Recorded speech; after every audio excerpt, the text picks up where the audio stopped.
Good afternoon, football fans. We welcome you to Municipal Stadium in Waterbury, Connecticut, as live on the CACC Network and YouTube.com at Go Post Eagles. Your Post University Eagles host the West Virginia Wesleyan University Bobcats.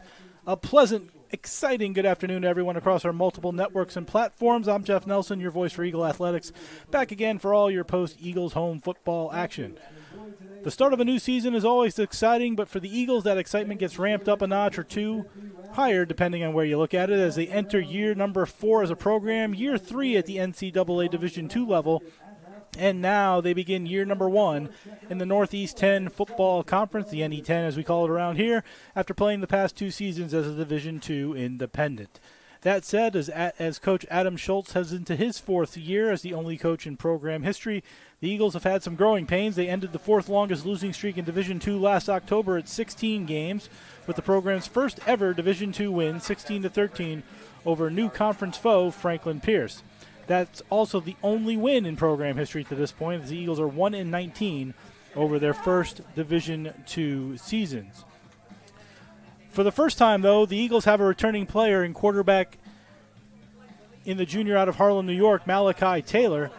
Taylor, who for now has won the preseason quarterback battle against former UConn quarterback Tyler Famicon, who transferred in, had several mop-up games last year and injury duty at times, but showed the team what he could do in the season finale at FCS Wagner.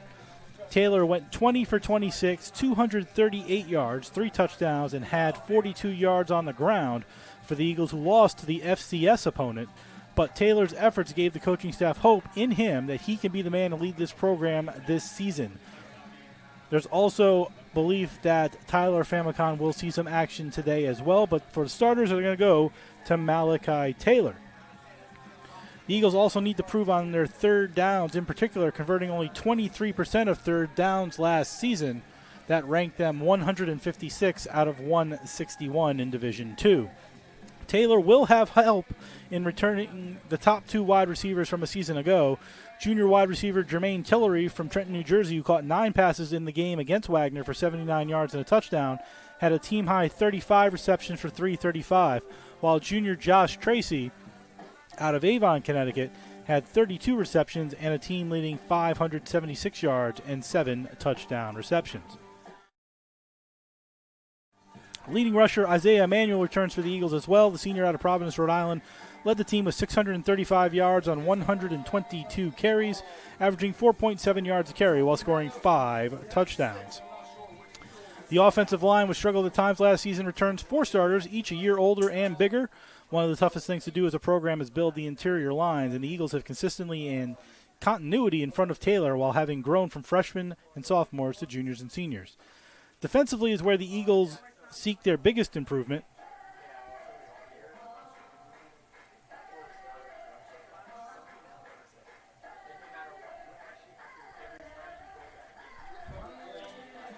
Defensively is where the Eagles seek their biggest improvement. The 2023 season saw the defense give up over 42 points per game. Only one time all season did the Eagles give up less than 30, and that was the win against Franklin Pierce, where they gave up 13. The Eagles returned their top 2 tacklers from last season, but otherwise have overhauled a significant portion of that part of the roster with 7 new starters led by freshman Kevin White, the defensive lineman out of Millville, New Jersey, who's 6'2", 250 pounds. As for the Bobcats from West Virginia Wesleyan out of the Mountain East Conference, they're looking to turn around their fortunes as well. The 2023 season saw the Bobcats go 0-10, and they're currently on a 13-game losing streak as a program, 4th longest in Division II, tied for 4th longest in Division II, and are 3-53 since the 2018 season. Under 4th-year head coach Wayne Martin, the Bobcats are looking to improve on both sides of the ball. They scored a Mountain East Conference low 8.9 points per game and gave up a league-high 53.5 points per game on defense. The Bobcats are a very young team, even younger than Post, with only 3 listed upperclassmen in the starting lineups. Everyone else, sophomores and freshmen. And now we're going to take a moment for the national anthem.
our national anthem.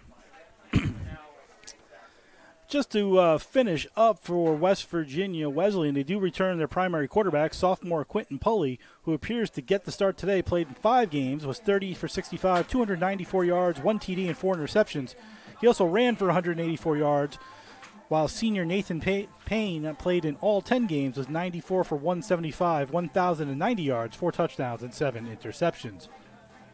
They get back their leading rusher as well. Sophomore Kevin Mitchell gained 266 yards on the ground while catching 19 passes out of the backfield. Defensively, the Bobcats overhauled as well, just like the Eagles, with only 2 of their top 10 tacklers returning to the roster. They're led by redshirt sophomore cornerback E.J. Dobson, who had 23 tackles and 1 interception last season. In the preseason, both the Eagles and Bobcats have been picked to finish last by the coaches in their respective conferences. However, one team today will start 1-0. Will it be the Bobcats for the first time since 2017? That was 7 years ago today, by the way, when they defeated Concord 23-18. Or will it be your Eagles looking to go over 500 for the first time in program history, while also getting their first home win in program history? Opening day of college football, week 1, get ready. We'll be back in 30 seconds with the starting lineup. We've done the national anthem. Coin toss and all of today's football action. Live from Waterbury, Connecticut, as you're listening and watching the Post University Football on the CACC Network and youtube.com/GoPostEagles.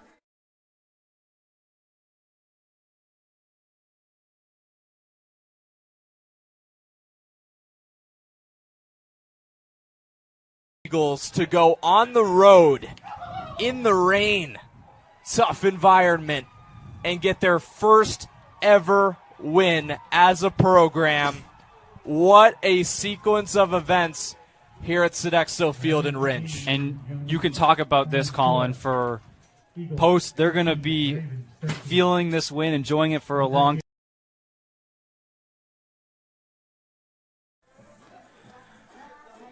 We are back on CACC Network and youtube.com at GoPostEagles with my executive producer, Glace Glassrud, working efficiently over there trying to get everything up. We will give you the starting lineups, and they're brought to you by Post University, offering online, hybrid, and on-campus degree programs to meet your needs.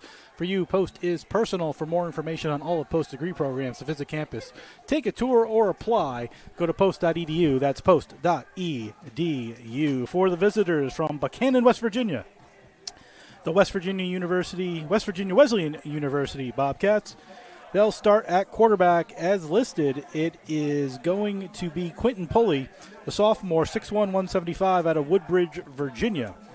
He'll have at running back Kevin Mitchell, 5'10", 200 out of Hoxton, Georgia. Wide receivers, they run 3. Wesley Sweeney, 5'11", 165 out of Forestville,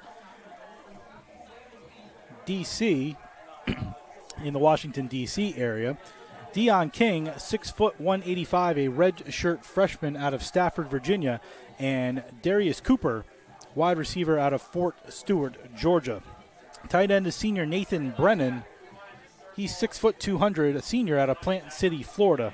Offensive line is William Johnson, sophomore, 6'4", 288. He's the left tackle, and he is out of Solon, Ohio. Jovan Ortiz, redshirt sophomore, 6', 260. He's out of Stafford, Virginia. Eric Carter plays center, redshirt sophomore, 6'2", 300 pounds, out of Germantown, Maryland. Right guard is Caden Wynn, sophomore, 6'3", 320, out of... Where is Caden Wynn out of there? He's out of Denver, Colorado. And the right tackle is Mark Bother, sophomore, 6'3", 290. He wears 71. He is a sophomore out of Chapin, South Carolina. Head coach of West Virginia Wesleyan is Dwayne Martin. The season 4 offensive coordinator, Justin Zimmerman. The defensive coordinator is Dwayne Martin. Offensive line, David Gonzalez. Johnny King, running backs, wide receiver, Ron Gardner. Defensive backs, Jalen Kennedy. And linebacker, Ethan Jefferson. For your Post University Eagles on offense, quarterback Malachi Taylor, 6', 180 out of New York City, Harlem, New York. He's your quarterback. 36 for 63, 445, 5 touchdowns, 5 interceptions last season. We'll also see Tyler Famicon, sophomore quarterback out of Stratford, Connecticut. But Taylor gets the start. Running back is Isaiah Emanuel, senior, 5'10 out of Providence, Rhode Island. Wide receivers, they'll run 4, listed as starters. Joshua Tracy, junior wide receiver, 5'9", 165 out of Avon, Connecticut. Jermaine Tillery, 5'10", junior, 188 out of Trenton, New Jersey. Anthony Gambino, graduate student, wide receiver, 6'2", 180 out of Waterbury, 6'2", 205 out of Manorville, New York. Trey Yeldell, senior wide receiver, 6'2", 180 out of Waterbury. Tight end is Ethan Brown, 6'3", 235 out of Philadelphia, Pennsylvania. Offensive line, Gio Rivera, 6'6", 265, junior out of the Bronx, New York. Reese Sadika returns again, senior offensive line, 6'5", 250 out of Fairhaven, Vermont. Nick Moose, one of the captains, offensive line, graduate, 6', 260 out of Milford, New Jersey. Trey Pinkney, senior offensive line, 6'5", 300 out of Rahway, New Jersey. And Colby Lorson Rice, junior offensive line, 6'1", the right tackle out of Lawrence, Massachusetts. Head coach in season number 4 is Adam Schultz. As we say, the Eagles looking to improve, 1-19 in their history as a Division II program. They will kick off to start the game, going left to right as you look at your screen in their in their home grays with the orange lettering and purple and orange helmets. West Virginia Wesleyan in the white jerseys with the gray helmets and the gray pants. Back to receive Emmanuel Scott, number 80. And Raphael Manning, number 34, as Aiden Kane gets ready to kick off to start the season. Kicker out of Newcastle in the United Kingdom, and it's football time in Connecticut as Kane gets ready to approach the ball at the 35-yard line. Eagles going left to right, West Virginia Wesleyan going right to left. Ball is kicked up in the air, and it is caught at the 10-yard line by Scott. He goes to the right, breaks a couple of tackles, and he keeps going and all the way to the 40-yard line, broke 2 or 3 tackles at the 30 and was tackled down at the 40. And that is where West Virginia Wesleyan will start. 1st and 10 at the 40.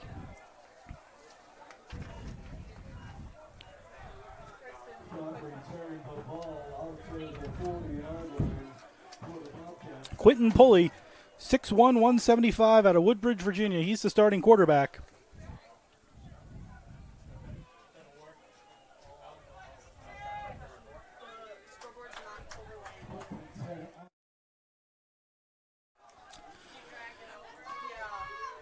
Pistol formation to start, and the running back moves over to the left on the offset. Handoff up the middle, gets 4 yards before he's brought down by multiple players. That running back was Kevin Mitchell, who gained 4, was brought down by 21, Travis Mangwell Jr. Safety, 6'3", 175 out of Willimantic, Connecticut. It's 2nd and 6 from the 44. Pistol formation again with Pulley in the shotgun. Mitchell moves to the right this time. Pass. Screen off to the right-hand side. It's caught by Mitchell. Get the first down and a couple more before going out of bounds. Just over midfield onto the post side of the field. That's the 48-yard line. First down for West Virginia Wesleyan. Bobcats going in the pistol formation. Pulley 1 for 1 on the day. 1st and 10 from the 48-yard line of the Eagles. Although the down marker says 2, it should say 1, and they fixed that now. Snap. Handoff to Mitchell. In the backfield, he avoids a tackle and then brought down at the line of scrimmage by multiple players. Amir Johnson led that one, 6'3", 230 out of Neptune, New Jersey. The senior got into the backfield and made the original hit, and then a gang of Eagles, flock of Eagles, should I say, tackled him down at the 48. 2nd and 10 from the Eagle 48. Offset pistol as Mitchell moves to Pulley's left. One receiver right who goes in motion, comes through, fakes the handoff, keeps the ball, throws it to a wide open receiver. It's caught. It's Darius Cooper, and there's nobody within 10 yards. He's going to walk into the end zone. Touchdown, West Virginia Wesleyan, as the Eagle defense bid on the fake and the jet sweep, and that left Cooper wide open. Nobody within 5 yards when he caught the ball, and his speed broke away and into the end zone. And West Virginia Wesleyan, who averaged 9 points a game last season, gets a touchdown, 1:55 into the start of the regular season. And it's 6-0 Bobcats. Liam Depp to try the extra point. Snap is good. Spot is up, and it is good. And just like that, a minute 50 into the game, the Eagles trail 7-0 on a 4-play, 60-yard drive that led to a touchdown.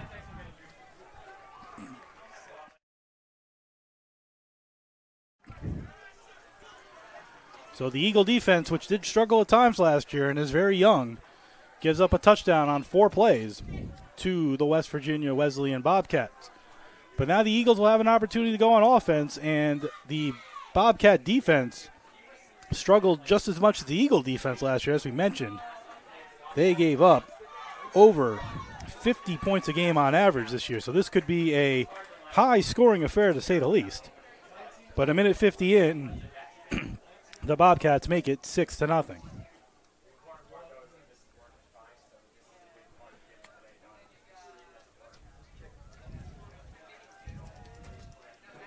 Number 19, Cam Cicciotti, 5'9" senior out of Einon, Pennsylvania, formerly of Lackawanna College, will kick off to the Eagles, who are back. Josh Tracy and Edward Bandy back to receive on their own 5.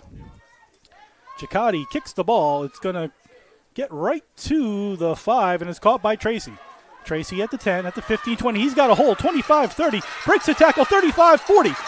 Keeps going, 45, 50, being chased by the kicker. He's at the 45, 40. He might go, 35, 30, 20, 15. It's a touchdown, Eagles. There are no flags, and the Eagles tie it right back on a Joshua Tracy 95-yard kickoff return for a touchdown as Tracy goes into the nest for the first time this season. And it took the Eagles all of 11 seconds to get it to 7-6. There is an Eagle player down on the field at the 25, but there are no flags, and a 95-yard kickoff return by Josh Tracy has made this a 7-6 game with the Aiden Kane extra point attempt to come. So a very interesting first 2 minutes and 7 seconds. A 4-play, 60-yard drive by the Bobcats led to a 48-yard touchdown by Cooper, and then a kickoff return, 95 yards by Josh Tracy. The junior out of Avon, Connecticut, has made it a 7-6 game. I can't tell you the number on the field at the Eagle 25-yard line. I did not see what happened either.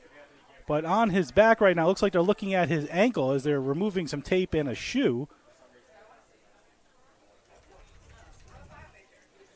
But Tracy caught the ball on the near side, veered off to the far side, got a block, and once he got around the kicker, nobody was going to catch him as he had a wall of blockers going up the far side of the field. And the Eagles make it 7-6, again with the extra point to come, but all the Eagles on one knee as a player is on the ground at the 25 on his back. They're looking at his ankle as they're ripping tape off.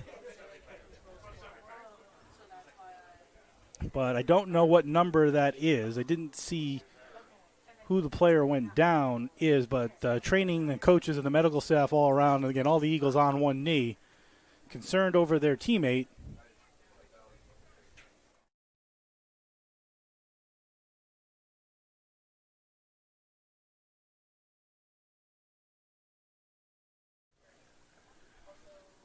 From this vantage point, unfortunately, we don't know who that player is, but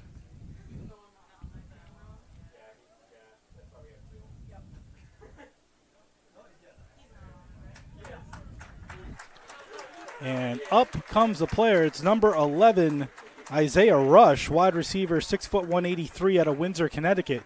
Managed to get up. He's hobbling off. Now his teammates go over there to help him off. They took his shoe off, so clearly it's some kind of ankle issue. But he's hobbling off to the sideline. Didn't exactly see what happened, but able to get off on his own power with some help of his teammates, so that's a good sign at least. And again, his teammates carrying him off the field, but the Eagles on a 95-yard kickoff return by Josh Tracy have made it 7-6 with the extra point to come. 2:07 gone in an exciting first quarter so far, and now Aiden Kane, who was 2 for 4 on field goal attempts last season, will try the extra point. The holder is backup quarterback Tyler Famicon. Snap, down, up, and good. And Kane has tied the game at 7. So, 2:07 gone in quarter one. Eagles and Bobcats tied at 7. Told you this one might be exciting. Again, two teams who are sort of at the bottom of Division II looking to take the next steps with young teams and young programs. Both with an opportunity looking to start 1-0, again, for the first time in 7 seasons for West Virginia Wesleyan. 7 years ago to the day, mind you, was the last time they were over 500. They were 1-0. And the Eagles have never been over 500. They're 1-19 as a Division II program, looking to get their first ever home win as they have joined the Northeast 10 Conference for this season. Our next home game will be in 3 weeks, September 21st, 1 p.m. against Pace University. That'll be the NE10 season opener for the Eagles against Pace on September 21st. They have a road game in between. We'll talk about that in a little bit as Kane back to kick again with Manning and Scott back. Kick is high in the air this time, caught by Scott at the 12. On the far side of the field, he breaks a tackle, and he might be gone. There's a flag, though, for holding, and that might bring it all the way back as Scott's going up the far sideline. He's going into the end zone, but there is a flag down at about the 30-yard line of West Virginia Wesleyan, so I think this one's coming all the way back as there was a tackle right at the 30, and that's a holding penalty on West Virginia Wesleyan, so that's going to bring it all the way back as referee Edward Roos threw that flag, and you could see two West Virginia Wesleyan players sort of tackle an Eagle player, which set up the hole that allowed Scott to run through it and all the way to the end zone, but it's coming all the way back on the holding penalty against West Virginia Wesleyan, and that'll set up 1st and 10 for West Virginia Wesleyan. I believe that'll be at the 17-yard line.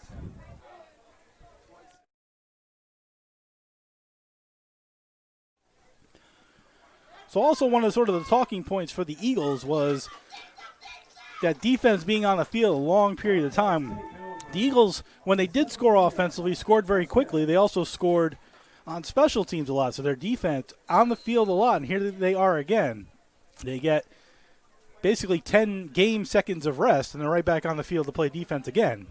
Let's see if they have a better defensive stand this time with Pulley in the backfield. In the shotgun with the pistol formation, Mitchell to his left.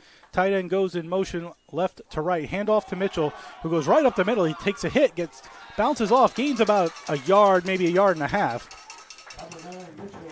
before he's brought down by number 12, Matthew Asanaga, defensive lineman, 6'2", 260, a graduate student out of Providence, Rhode Island. Second, we'll call it 9 at the 17. Pistol formation again with Mitchell behind Pulley. Now Mitchell moves to the right. 3 wide receivers. Tight end goes in motion right to left. Fakes the handoff. Throws it over the middle. Too far and almost picked off. Pulley threw a bullet at the knees of number 82, Wesley Sweeney, the wide receiver out of Forestville in Washington, D.C. Threw it so hard it was almost picked. But because it was so low, number 9, A.J. Morrison, the safety out of Queens, New York, was unable to get it. But now it's 3rd and 9 from the 17-yard line. 4 wide receivers, twins on either side. Pistol formation now. 1 receiver goes left to right. Fakes the handoff. Pulley goes back. Throws the screen pass. It's caught at the 20. Gets to the 25. It's a first down to the 30-31. Caught by Logan Altland, running back 5'10", 190, a redshirt freshman out of Spring Grove, Pennsylvania. As the Eagles blitzed and Pulley pulled a nice screen that Altland caught, and that gives the Bobcats a first down at the 32, 1st and 10.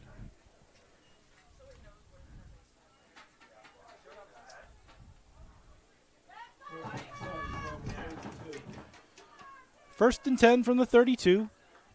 Mitchell moves to the right in the pistol. Fakes the handoff, pulls it back, throws a quick little slant pass, caught by 17. That's Elijah Lewis, 6', 175 out of Goodyear, Arizona. Gains about 4, call it 5. 2nd and 5 at the 37, 38-yard line. Quick passes, quick slants, and screens. That's what this West Virginia Wesleyan offense is looking to do.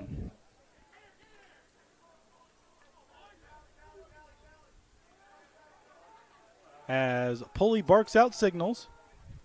This time it's Altland to his right. 3 receivers to the left. Now 1 moves into the formation. Fakes the handoff, looks to pass. Back goes Pulley. Throws it over the middle. It is dropped by Cooper. As the ball thrown just a bit behind him, but he was open in the middle of the field. Right at the 50. He bobbled it and dropped it, so that makes it 3rd and 5. For West Virginia Wesleyan. Pulley looking to the sidelines for the play. Altland, the running back. Right now they're going 3 receivers and bunching up. Very tight formation for the Bobcats. Everybody bunched up, and the running back, Altland, now moves to the right in the pistol. Fakes the handoff, rolls it, quick toss right here at the 40. It's caught, he's out of bounds at the 41. He should be short by about a yard, and that's 4th down. Let's see if West Virginia Wesleyan will go for it on their side of the field, as they should be short by about a yard. They had to get to the 42. They're at the 41.5, so they are short. Ball was caught by 82 Sweeney for 4, but they needed 5, and they are going to punt it. It appears they're punting, as Camden Lawrence, the 5'10 senior out of Craigsville, West Virginia, is back to punt.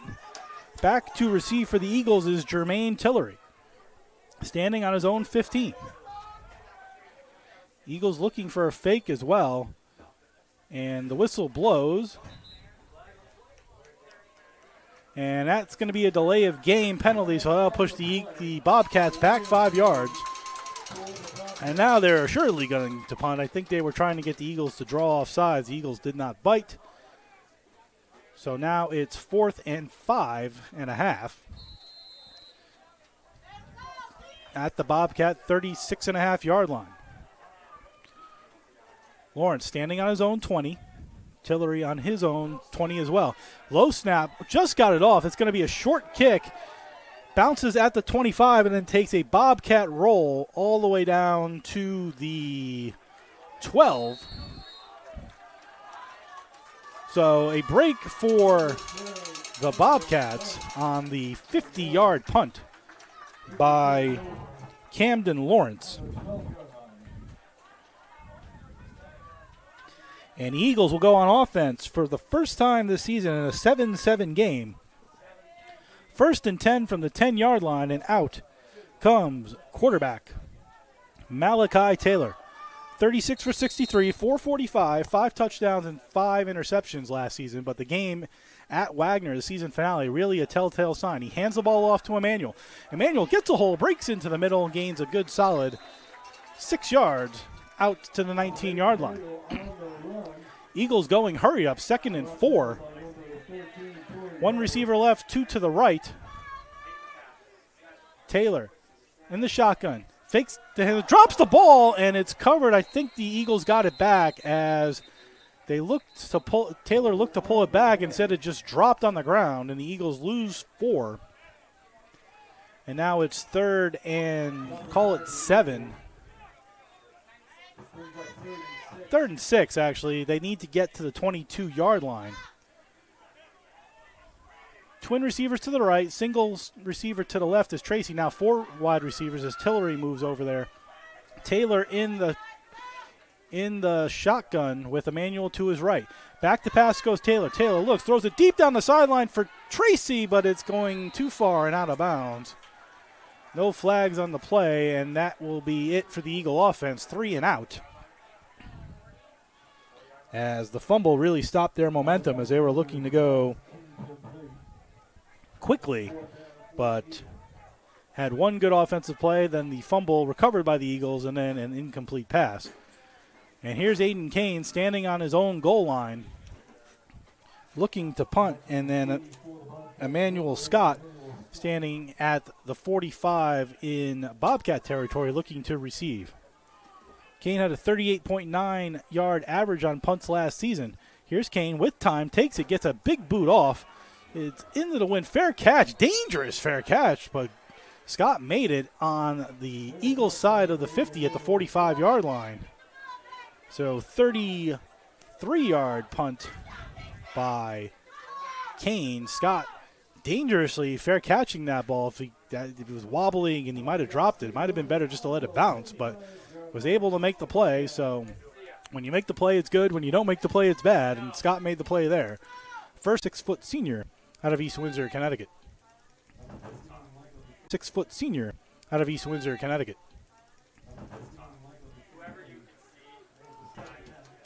Twin receivers to the left. Again, Cook still out there as a running back. Starts in the pistol, moves to the left as Pulley's in the shotgun. Tight end to his right. Snap, high, fakes the handoff again, rolls to his left, throws the ball on a dime, bobbled but caught at the 10-yard line by Dion King. 6', 175 out of Stafford, Virginia. And the Bobcats are marching. They're into the red zone for the first time today. Ball officially at the 11. 1st and 10, so they can get a first down without getting into the end zone. Receiver right, receiver left. Two tight ends on the right side, and back in the game at running back is Kevin Mitchell on the left.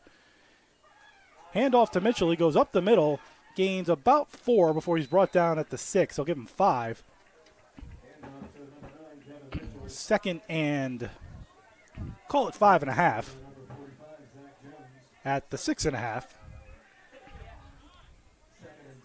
As Mitchell came back into the game to replace Cook. Same formation, single receivers on either side. Tight ends to the left this time. Mitchell in the pistol behind Pulley, who now moves to the right. Pulley takes the handoff, fakes the handoff, rolls to the right. This time it wasn't blocked off, and then throws it to one of the up-back tight ends, who caught it at the 6 for probably about a half a yard gain. That was 23, Montavious Brinney, 6'2", 240 senior out of Liberty City, Florida. He was the tight end who caught it. He veered from left to right, caught the ball on the quick screen, but really didn't gain anything, so now it's 3rd and 5. 3 minutes to go in the first quarter, 7-7. This is the Bobcats' third offensive series of the game. Twin receivers to the right on the short side, one receiver on the long side. Now, right to left goes one of the receivers, fakes the handoff to Mitchell. He rolls it into the middle. It's popped up in the air, and it is caught, but was he in bounds? He was. Touchdown, Cooper, who's had trouble receiving the ball, as that's the second time he bobbled it. But this time he caught it, and they say he's in bounds, and Cooper gets his second touchdown of the game on a 7-play, 45-yard drive. 6-yard touchdown to Cooper. And West Virginia Wesleyan takes a 13-7 lead. Our players short on the extra point attempt, as Liam Depp calling out the extra blocker. Confusion on both teams, and now they're letting the Eagles sub because the Bobcats got the sub. And then there's a flag for delay of game, which will be against West Virginia Wesleyan. They substituted late, which meant the Eagles had an opportunity to substitute, and that created the delay of game. So 13-7, extra point to come, 2:51 to go in the first quarter. Depp 1 for 1 on extra points. This one's going to be an extra 5 yards back, a 25-yard attempt by Depp. Snap, good. Spot is up. Kick is good, and it's 14-7 Bobcats. So before the first quarter ends, the Bobcats have already broken their season scoring average from last year, as they averaged 9.5 points a game. They're at 14 now. And Eagles will now get their potentially second offensive opportunity. Their score was on a 95-yard kickoff return to Josh Tracy. 10 seconds after the Bobcats made it 7-0. But early in the first quarter, we're seeing some of the trends that we saw last year from the Eagles, which was, again, the Eagle offense. Short drips, scoring on short drives. In this case, they scored on a kickoff return. And then the defense being on the field. Of the 13 minutes of game action, the Eagle defense has been on the field for 11 of them. Not sustainable over a 4-quarter game. You can't be on the field for 40 minutes as a defense. But the Eagles will get their second offensive possession unless they score on the kickoff again. As Chakotay will kick it to Tracy and Bandy. My guess is they might avoid Josh Tracy on the kickoff, both of whom are standing on the 5-yard line. Here's the kick, and it's up, and it does go to Tracy at the 5. He catches it as 4, actually. Backs up, now starts going, this time near side. Gets a block, gets around the first wave of defenders, and he might be gone again, and he gets tripped up. That might be tripping on the kicker, which wasn't the worst thing to ever do, because Tracy was gone. As Chakotay looked like he stuck out his leg. Should have been a tripping penalty from this vantage point, which, again, wasn't the worst thing to do, because otherwise Tracy was gone. But he's tackled right at midfield, so 45 yards for Tracy on the kickoff return. Puts the Eagles in good field position right at midfield. And again, Chakotay looked like he stuck out his leg to make the trip, so probably should have been a tripping penalty. But, again, would have been a good play either way, otherwise Tracy was gone. Ball officially on the 49 of the Bobcats, so they're over midfield. The Eagles will start again, but this time Tyler Famicon, the former University of Connecticut quarterback, is in the backfield for the Eagles. Shotgun formation. Fakes the handoff, goes up the middle, gains maybe a half yard.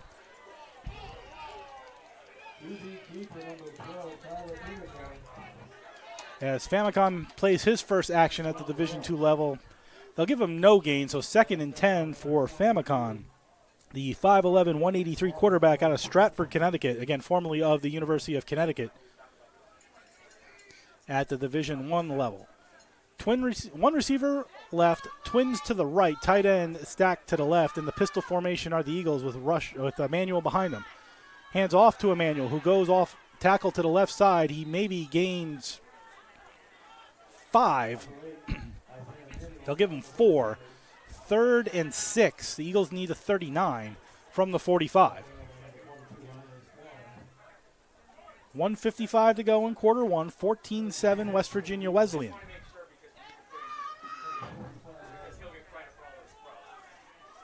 Receiver left, far side, trips to the right. Emmanuel next to Famicon, right at midfield. Barks out the signals. Bobcats show blitz. 3rd down. Snap, back to Famicon, looks over, spins away from the oncoming rush to the far side, throws a bullet, but bounces at the 30, and that'll bring up 4th down. Just some information, 3rd down conversions last year, the Eagles were 156th in Division II out of 161 teams at 23.5%. The Bobcats were 46.6% on allowing conversions. They were 149th in the country. So neither team had some good stats, but it looks like the Eagles are going to punt here. 4th and 6 from the 45 and let their defense play. But again, only out there for less than 2 minutes as Kane stands on his own 40. And Bobcats will call a timeout, which may give Coach Schultz an opportunity for the Eagles to maybe think about going for it on 4th and 6. 1:19 to go in quarter number 1. 14-7 Bobcats.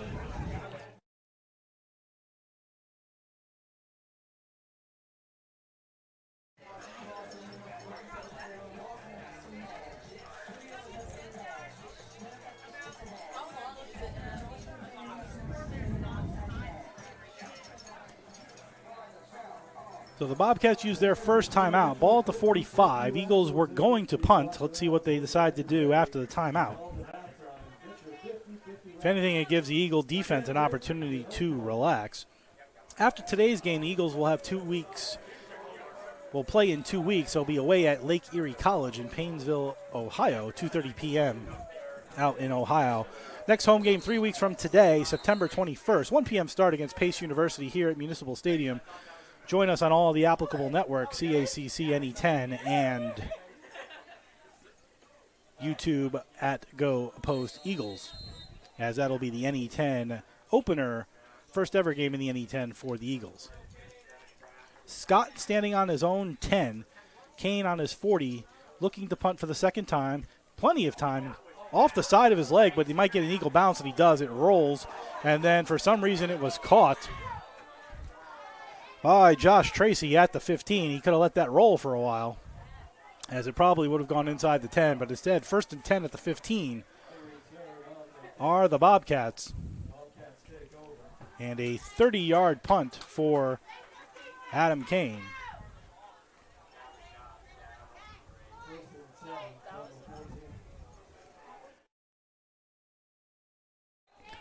First and 10, they'll actually mark it at the 14 for the Bobcats. They'll go single receiver left, a bunch formation with a pistol,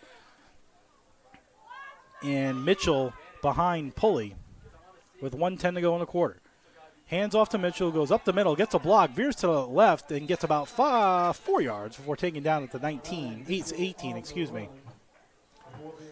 2nd and 6 with under a minute to go in the first quarter.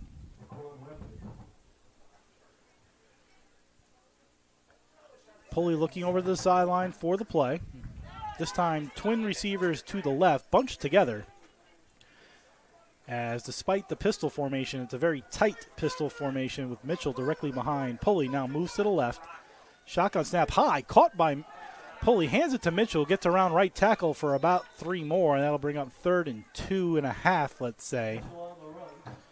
See if the Bobcats bring it down to the quarter and talk it over, or if they're going to rush a play in. 15 seconds to go. The game clock is ahead of the play clock, so they can let this go to the end of the first quarter. And that's what it looks like they're going to do. And just waiting for the clock to hit 0, so I can say it's the end of the first quarter. With the score, West Virginia Wesleyan 14 and Post 7. We'll be back in 1 minute. You're listening and watching the Post University Football on the CACC Network and YouTube.com/GoPostEagles.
Start of the second quarter here at Municipal Stadium in Waterbury. I'm Jeff Nelson here on the CACC Network and YouTube.com/GoPostEagles, where the Bobcats lead the Eagles 14-7. It's 3rd and 2 at the 22-yard line. And the second quarter brought to you by Post University and its 17 NCAA Division II athletic programs. From golf to football to hockey, there's something for everyone to enjoy, whether a student, a parent, or a fan. For more information on Post University athletics, news, scores, and upcoming schedules, go to posteagles.com. That's posteagles.com. 3rd and 2, handoff to Mitchell, and he stopped right at the line of scrimmage, then bounces off again and loses about 2 yards, and the Eagles will hold on a 2-yard loss to Mitchell, and that'll bring up 4th down. Good job by the Eagle defense getting and in there amongst the tacklers, Jalen Kelly, as the Eagles will get the ball back with Tillery standing on his own 35. Back to punt is Camden Lawrence, standing on his own 10. Good job by the Eagles to hold after the timeout for the first quarter. Snap is low, but caught by Lawrence. He gets it off just before a hand gets in there, and this ball is going to be short again and then take another Bobcat bounce right at the 42-yard line. So a 38-yard punt for Lawrence, and the Eagles will go on offense for the third time today, 1st and 10.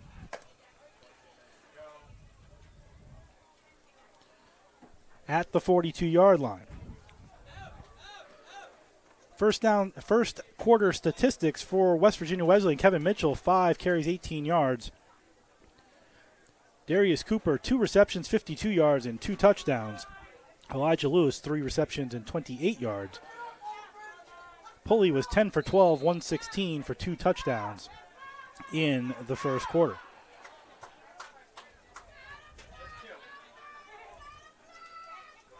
Handoff on the jet sweep as Taylor back in at quarterback, taken by Josh Tracy, and he'll gain about 6. Out to the 48-yard line. Eagle offense wasn't that stellar in the first half. Both Taylor and Famicon 0 for 1. As Isaiah Emanuel had 3 carries for 9 yards.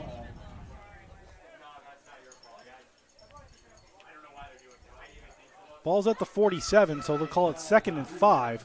Taylor back in at quarterback. Wide receiver right, wide receiver left.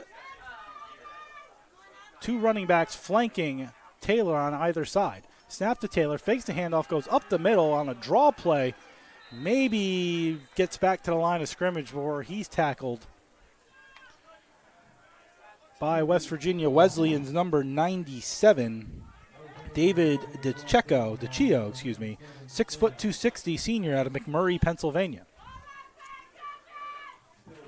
3rd and 5 for the Eagles this time. As some confusion on the offense, still plenty of time on the play clock, trips to the right. Running back to Taylor's right and single receiver over here on the near side left. Snap to Taylor, looks over the middle, throws to to Tracy, who catches the ball at the 48, makes a spin move to the 40. He's down to the 30 before he's finally brought down by number 20, Kenneth Jarvis. 6 foot 185 out of Alexandria, Virginia. The sophomore made the tackle, but Tracy gets his first reception of the season, his 46th reception all time for the Eagles, and the first completion of the season by either quarterback, as the Eagles get a first down and are on the roll. 1st and 10 from the 32. Snap to Taylor. Gives the handoff to Emmanuel. He avoids the tackle. Now up the middle, bounces with a juke cut. Gets about 8 for the longest run of the season, and the Eagles' hurry-up offense continues as it's 2nd and 2. Twins to the right, single receiver left. Emmanuel in the backfield, high snap, gives to Emmanuel, who goes off tackle to the right, gets around the tackler, got enough for the first down, and the Eagles will go 1st and 10. At the call it the 20 officially, so they're into the red zone for the first time this season. Eagle offense moving quickly as Anthony Gambino comes on for the tight end, and the Eagles will go trips left, all stacked. Single receiver right, Emmanuel right next to Taylor in the shotgun. Snap to Taylor. He looks over the middle, has somebody coming at him, then a throw to the end zone. That should be pass interference as it is, as Tracy was hit.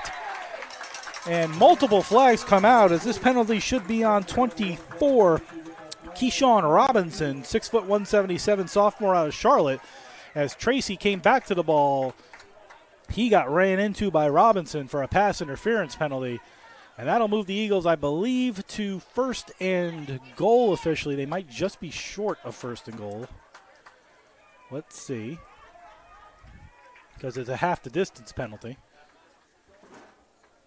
Umpire David Kolari moving the ball as we speak, as the Eagles will be 1st and goal.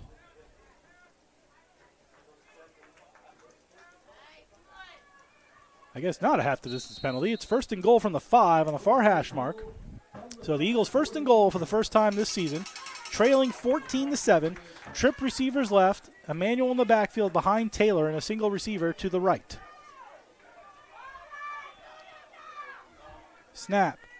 Fake the handoff to Emmanuel. Taylor trying to get the corner, but he's brought down for a 1-yard loss on an excellent tackle by 13 Corey Baugh, defensive back, 6 foot 190 sophomore out of Fort Lauderdale, Florida. He did not bite on the fake, and all that did was change the football from the right side of the field on the far side to the left side of the field on the near side, and that'll bring 2nd and goal for the Eagles.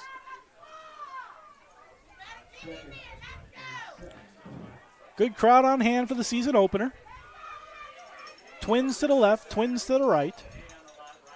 Emmanuel moves to the left in the pistol. Snap to Taylor. Quick slant, throws it over the middle, and it bounces off the shoulder pads. And then a flag comes out at the end as the pass was intended for Tyke Rhineberry. And then a flag thrown, that was actually Anthony Gambino, 18, not 16. And now the officials huddling in the end zone. That was thrown by the back judge. Let's see if they thought it was a dangerous hit as Taylor tried to throw the slant to Gambino. Looked like a good defensive play, though, by the Bobcats, and then the flag came out late. Let's see what they call here, if there's some kind of targeting or a penalty of some kind. 10:20 to go in the second quarter. Eagles' longest sustained offensive drive. Currently at 6 plays. This will be the 7th one coming up. But we're waiting on a penalty call. 4 officials huddled in the end zone. To the left side, the Eagles go right to left here in the second quarter. Looks like there's going to be a penalty on the Bobcats as the Eagles are clapping their hands. It's a personal foul. Personal foul, we don't know what number, but a personal foul on West Virginia Wesleyan, so that'll give the Eagles an automatic first down. Should put the ball on the 3. And that's where it will be. 1st and goal from the 3, so the Eagles get a new set of downs and move up 3 yards. Again, not 100% sure what the personal foul was for, but a personal foul nonetheless. As receiver to the right in a bunch formation for the Eagles. High snap, hands to Emmanuel, goes up the middle, looking to get in, and he is. It's a touchdown, Eagles. Into the nest, Emmanuel goes for the 6th time in his varsity career. And the Eagles are an extra point away from tying the game on an excellent 7-play, 58-yard drive, and the 3-yard touchdown by Emmanuel. As the Eagle offense gets on the board for the first time this season with 10:13 to go in the first half. And now Kane, who is 1 for 1 on extra points today, looking to go 2 for 2 and tie this game at 14. Snap is good, hold down, kick up, and good. And the Eagles have tied the game at 14 with 10:13 to go in the first half.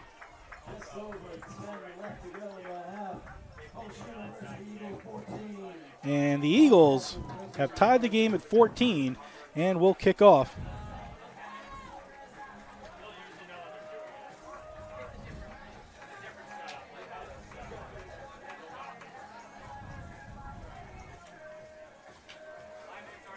Don't forget to join us in 3 weeks from today, September 21st, 1 p.m., home game here against Pace University at Municipal Stadium. If you can't join us live, and we recommend you do, good September weather this time of year.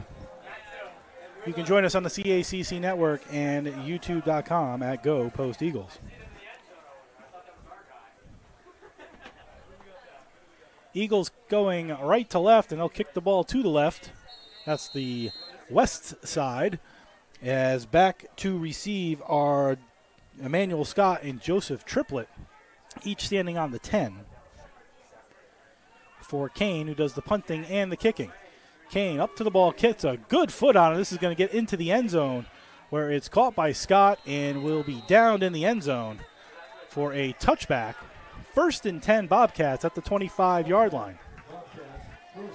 Crowd really filling up here today as we're almost, at least on the near side, the Eagle side, almost full. Good to see. Hopefully we get that kind of student involvement all season long as the Eagles make their move into the NE10. Don't forget to stay with us at halftime. We'll go around the post-university sports scene as this is the first game in a very busy sports fall season for the Eagles. We'll talk about the number 14 ranked, nationally ranked men's soccer program as well at halftime in 10 minutes and 13 game minutes from now. Twin receivers left, single receiver right as Pulley in the pistol with Mitchell behind them. 1st and 10 from the 25. Snap. Fakes the handoff, looks over the middle, has a tight end, but instead throws deep down the middle, pushing, and it's almost picked off as both receiver and D-back pushing each other. The receiver was 85 King. The defensive back was Jaquan Wembley, 6', 180 graduate student out of Jersey City, New Jersey, and he almost had an interception, but good play there by Wembley. As that'll make it 2nd and 10 for the Bobcats. Just on the Eagle touchdown drive, 7 plays, 58 yards, a 3-yard run by Isaiah Emanuel. 2nd and 10, Twins to the right, single receiver to the left. Now one of the receivers going from the Twin side to the far side. Quick throw out to the far side. It is caught by 82 Sweeney, and he takes a big hit by 22 Amir Johnson. And that'll bring up 3rd and 5 as the ball got out to the 30. It was Sweeney who went in motion from the near to the far side and took that pass in the flat to make it 3rd and 5. Again, Twins to the right, single receiver to the left. Mitchell in the pistol behind Pulley as the crowd gets up on 3rd down. Receiver moves from far to near, now throws it over the middle, and Sweeney's wide open. He caught it at the 35, gets to the 40 before he's gang tackled by 3 Eagles, led by 24, Miles Sneed, 5'9" freshman out of West Orange, New Jersey, but that's a Bobcat first down. 9 minutes to go in the first half. 1st and 10 Bobcats at the 40, call it the 43. As Pulley's been efficient so far with only 3 incompletions. Single Twins left, Twins right. Single running back in the pistol behind him. Fakes the handoff, rolls to the far side, avoids the sack, keeps going, gets about 3 yards before he stumbles out of bounds. As into the backfield was Amir Johnson for the Eagles, but got away. Did Pulley, and he got about 3 yards out to the 40, called the 46. 2nd and 7. As they go trips receivers to the right, single receiver left, and Logan Altland in the pistol behind Pulley. High snap, hands to Altland. He gets about a yard maybe to the line of scrimmage. They'll give him a yard. Out to the 47, where it's 3rd down and 6, as Altland got a yard. 7:50 to go in the first half. 3rd and 6 from the 40, called the 47 for the Bobcats, who go twin receivers on both sides. Altland in the backfield in the pistol for Pulley. Eagles show blitz. Now back off. Receiver in motion. Back to pass is Pulley. Pulley avoids a rush and steps up through, but the Eagles still there and then brought down by 15. Rashawn Mitchell, outside linebacker, 6'2", 201 out of Asbury Park for the first sack of the season as the Eagle defense gets off the field on a 6-yard loss on the sack of Quentin Pulley by Rashawn Mitchell. And the Eagles will get the ball back in a tie game, looking for the first time this season to go up. As back to punt is Lawrence and back to receive is Tillery at the 15. Lawrence on his own 25 gets the snap. A good one this time. Almost had it blocked and then took a fall, and they're going to call a penalty on that one. It's really going to be 5 or 15 is the question as the ball rolls to the 29. We say he gets the ball off. Just for the record, last season the Bobcats led the nation in blocked punts with 7. And they were 159 out of 161 in block kicks allowed with 9. So it looks like it's only going to be a 5-yard penalty because otherwise you just take the personal foul and move on. But they're talking to the coaches and the kicker as to what they want to do. So running into the kicker, it's a 5-yard penalty, which wouldn't be enough for a first down. Wasn't the best of kicks. It's only a 20-yard kick. But again, I think from the Bobcat perspective, they led the nation in punts blocked last year. That one was almost blocked, which is what led to the running into the kicker, so you probably don't want to risk it. And instead, they'll give the Eagles the ball at their own 27-yard line, and the Eagles will start their fourth drive of the game. Last one led to a touchdown. Underneath in the shotgun, he hands the ball on the jet sweep to Tillery. Tillery gets around the corner, might gain 3, as he took a big hit by number 4, Eric Wade, 5'11", 155 junior out of Chicago, Illinois.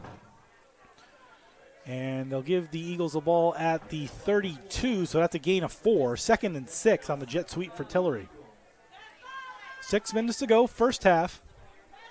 Eagles and Bobcats tied at 14. Trips to the right, single receiver near side left. Famicon in the shotgun with Emmanuel next to him. Snap to Famicon. Spins away from the oncoming rush. Rolls out to the near side looking to throw. He throws it dangerously over the middle, and the only one there were Bobcats. But luckily a couple of yards short, as in the vicinity was 26. Carlos Timas Jr., 6'1", 195 freshman from Boston, Massachusetts. Famicon probably would have been better off to throw it out of bounds versus throwing it in the middle of the field, but got away with it. And that'll lead to 3rd down and 6 for the Eagles at their own 32-yard line. Twins to the right, single receiver left, tight end on the left side with Emmanuel next to Famicon. Famicon calls for the ball. Tillery goes in motion. Snap, fakes the handoff to Emmanuel, rolls to the right this time, gets a block, holds waits, throws the ball over the middle, and it's caught by the Eagles after it's deflected off the hands of Timas Jr.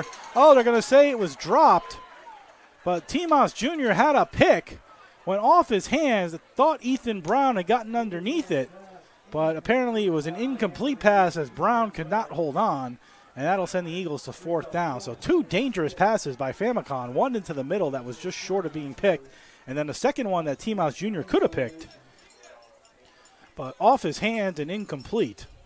And the Eagles will punt with Kane standing on his own 17-yard line and Scott on his own 35 set to receive.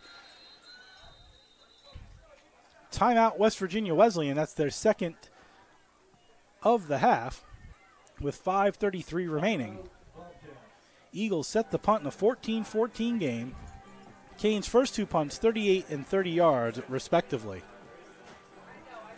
Don't forget to join us in 3 weeks for the next home game here for the Eagles at Municipal Stadium, September 21st, 1 p.m. against Pace University.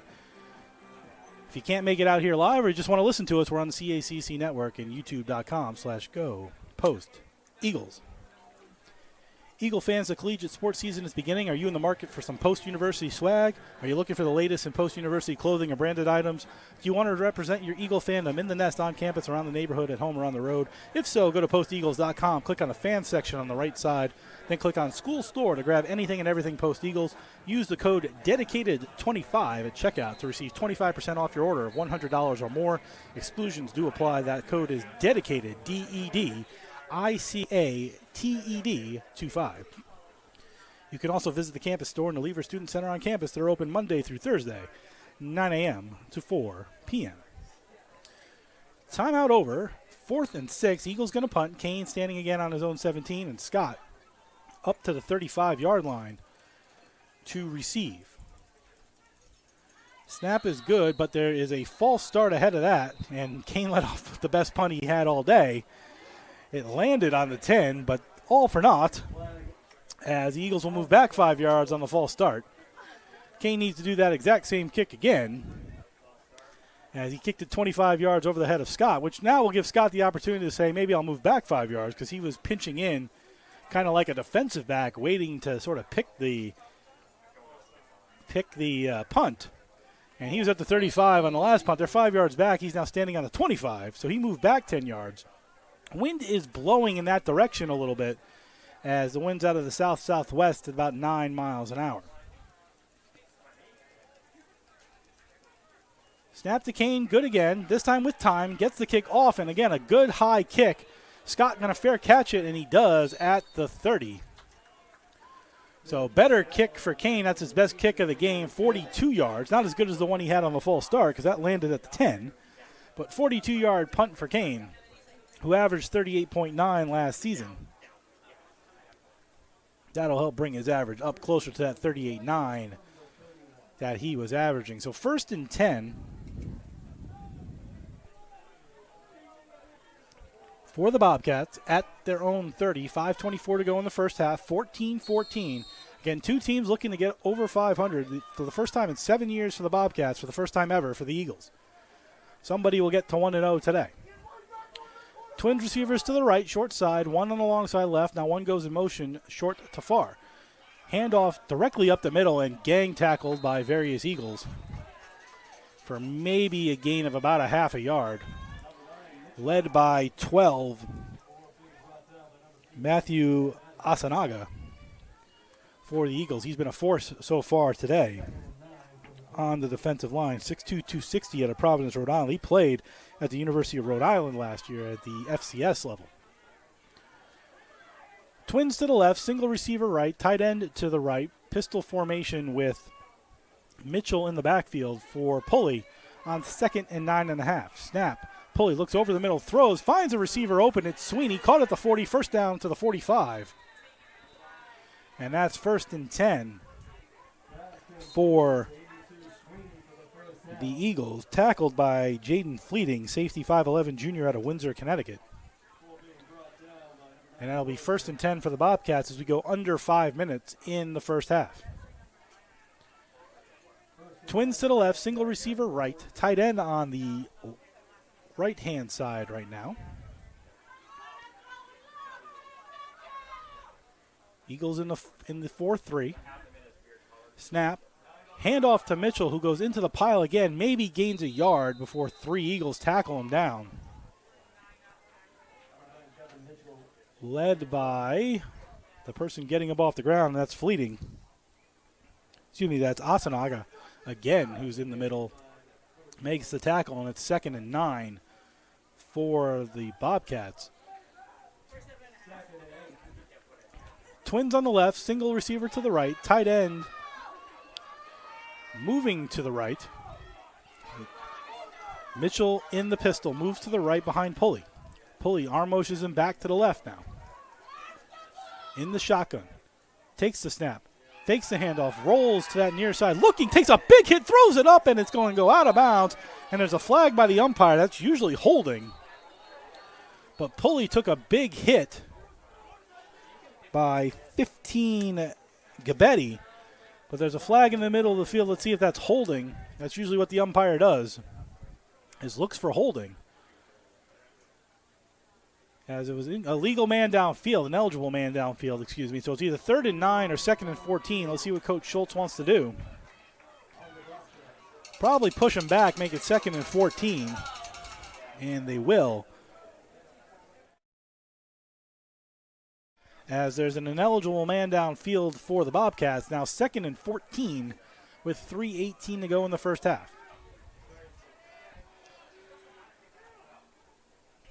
Ball is going to be placed, I believe, at the 43. Let's see. Yep, that's where it goes. And they need to get to the 46. Excuse me, the 44 of the Eagles. So we'll call it 2nd and 13 officially. 2nd and 13. At the Bobcat 43. Twins to the left, twins to the right. Mitchell in the pistol. Moves to the right behind Pulley. Snap to Pulley. Grabs it with one hand. Looks over the middle. Now down the left sideline. Little too deep and out of bounds. As waiting for it was Miles Snee, but that went too far out of bounds for him to grab it. And that leads to 3rd and 14. As the Eagles would love to get off the field here on a 3rd down stop from the 43-yard line. 3rd down. Good football day, 75 degrees, cloudy, a little humid, wind blowing about 9 to 10 miles an hour out of the south-southwest. About a 10% chance of rain. As cloudy as it is, it's not expected to rain much. Receiver left on the far side, twins to the right. Now Mitchell moves out of the backfield into a receiver position. Instead, Pulley goes right up the middle. He's got a hole, an opportunity at the first down. He's about 2 yards short. as quarterback draw for Pulley gets him to the 46, and that's 4th down. He's 2 yards short. But that kind of play leads to a decision for Dwayne Martin to go 4th and 2 or to pin the Eagles back with under 3 minutes to go. Eagles will get the ball to start the second half. See if the Bobcats run a play or that they just try to draw the Eagles offside. Twins to the left, tight formation in the pistol with Mitchell behind Pulley. 4th and 2. Snap. They do snap it. They give it to Mitchell. He goes up the middle. He gets the first down and more, and he might be gone. He gets to the 25-20, and then he's tackled down. First down, Bobcats on a 26-yard run by Mitchell on 4th down. And just to bring the stats into this play, West Virginia Wesleyan last season was 4 for 17, 23.5% on 4th down conversions. That was second to last in Division II. The Eagles were 150th out of 161 teams in stopping 4th downs. So again, contrasting styles. You've got the bad 4th down defense and the bad 4th down conversions. But this time the 4th down conversion outweighs the 4th down defense. And we're 1st and goal from the 20, and now it's new thing in college football, which you've seen in the pros for a long time, which is the 2-minute warning, brought to you by Post University, offering online, hybrid, and on-campus degree programs to meet your needs. For you, Post is personal. For more information on all of Post's degree programs, to visit campus, take a tour, or to apply, go to post.edu. That's post.edu. 2-minute warning here in the first half. Again, brand new to college football. If you saw some of the higher level games over the weekend and last night and Thursday, you would have seen the 2-minute warning. New to college football, you've seen it in the pros for years. But now at the college level, 2 minutes to go here in the first half. Technically not in the red zone. It's at the 22-yard line. They marked Mitchell down. So 1st and 10 from the Eagle 22. 2 minutes to go in the first half. Single receiver right, twins to the short side right, and Mitchell next to Pulley this time in the shotgun. Fake the jet sweep. Now it's a reverse. Looking to throw the ball to the quarterback, Pulley. He gets it off. He does. It's caught, and it's going to be a first down on an 11-yard gain as Cooper took the reverse, sort of like the Philly special, and threw it to Pulley. Behind him, if that was sort of on the goal line, that would have been a perfect touchdown play, but out in the middle of the field, Pulley was risked getting hit. He ended up getting out of bounds after they gave him 9, so he's actually a yard short of the first down. 2nd and 1 with 1:51 to go in the first half. Snap to Pulley in the shotgun. He fakes the handoff, rolls to the left this time. He's got a bit of a hole. He's at the 10-5, and he's out of bounds at about the 4. They'll give him the 3. And now it's 1st and goal for the Bobcats.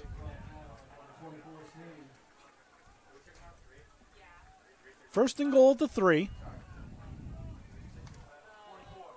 Taken out by Miles Sneed. And the Bobcats will have 1st and goal from the 3. Single receiver left, twins to the right. Mitchell behind him in the shotgun. Looking for a quick snap.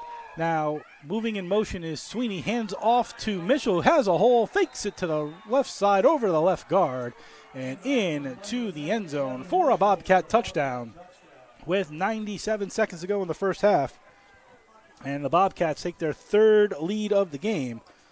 They're up 20-14. Good drive by the Bobcats. That's a 70-yard drive. And again, for the 3rd time today, the Bobcats have taken the lead. Let's see if they can get the extra point to make it a 7-point lead. Snap is down, up, kick is good by Liam Depp. And it's 21-14 Bobcats. with 1:37 to go in the first half. The Eagles will get the ball back to start the second half. They're going to get the ball back now, so let's see if the Eagles can put some points on, knowing they'll get the ball for the start of the second half. These teams had one common opponent last year, believe it or not, and that was Fairmont State.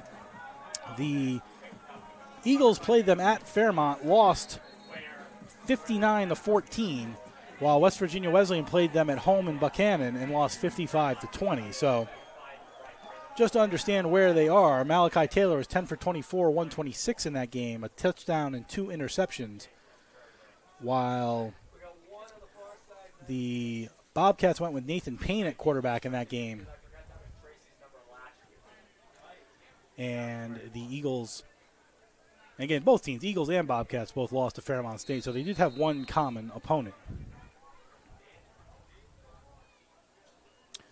Chicati back to kick with Tracy and Bandy. Back to receive. Tracy so far has 138 yards in kickoff return yardage. And the ball falls off the tee with the wind kicking up just a bit. So they'll start this all over again. You would think if you're the Bobcats, you kick it away from Tracy, who ran for 43 and 95 yards officially on two kickoff returns so far. Wind blowing in his face a little bit, and this ball is off to Chicati. Popped it up in the air, so it's going to be lower than Tracy. It's caught at the 25 to the 35-30 and then brought down by, looks like 86. Torrell Dale, 6'2", 220 out of Windsor, Connecticut, the junior. Up back, caught that kickoff, which was heading in Tracy's direction, believe it or not, but the wind held it up, so it never got through to him. Malachi Taylor back at quarterback for the Eagles. At the 35, 1:31 to go in the first half. Eagles trailing for the third time today, 21-14. Twins to the right, single receiver left, 2 running backs flanking Taylor on either side. 3 timeouts for the Eagles as well, so they have time, plus if they get the first downs, they will stop the clock. Snap to Taylor, gives to Emmanuel on the jet sweep handoff. He breaks one tackle, gets to the 40-yard line, and is tackled out of bounds after a gain of 5. And then a flag goes up. There might be a personal foul after that as well on West Virginia Wesleyan. So the gain was 5. Let's see who the flag is on, as it came well after the play. Just don't know if it's on the offense or the defense.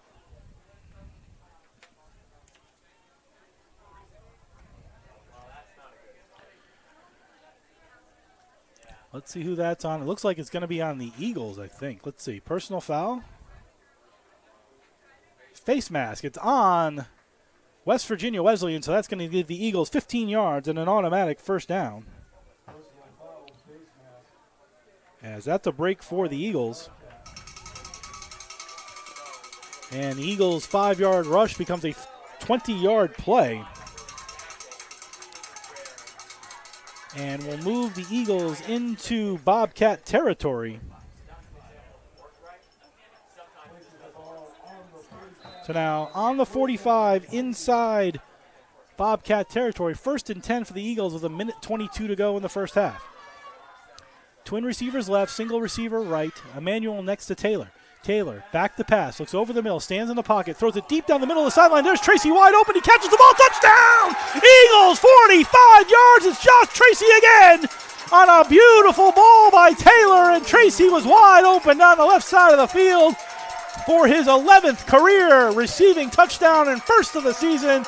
And the Eagles an extra point away from tying the game for a third time today, as it's 21-20 on a 45-yard touchdown to Josh Tracy.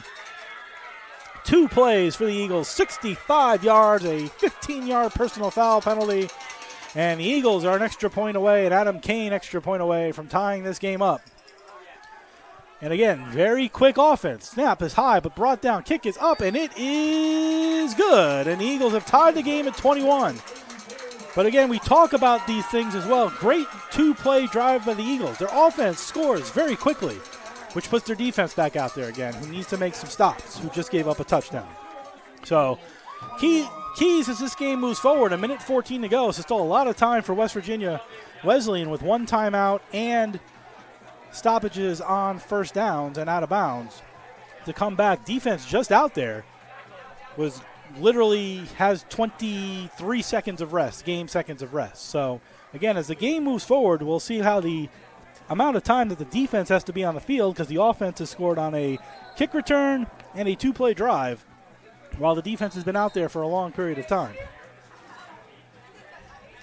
But you take it if you're an Eagle fan, because the game is tied at 21. Again, two very similar teams, so it makes for an exciting game here at the Division II level, with Kane set to kick off back to Scott, and looks like 87 Ross is back there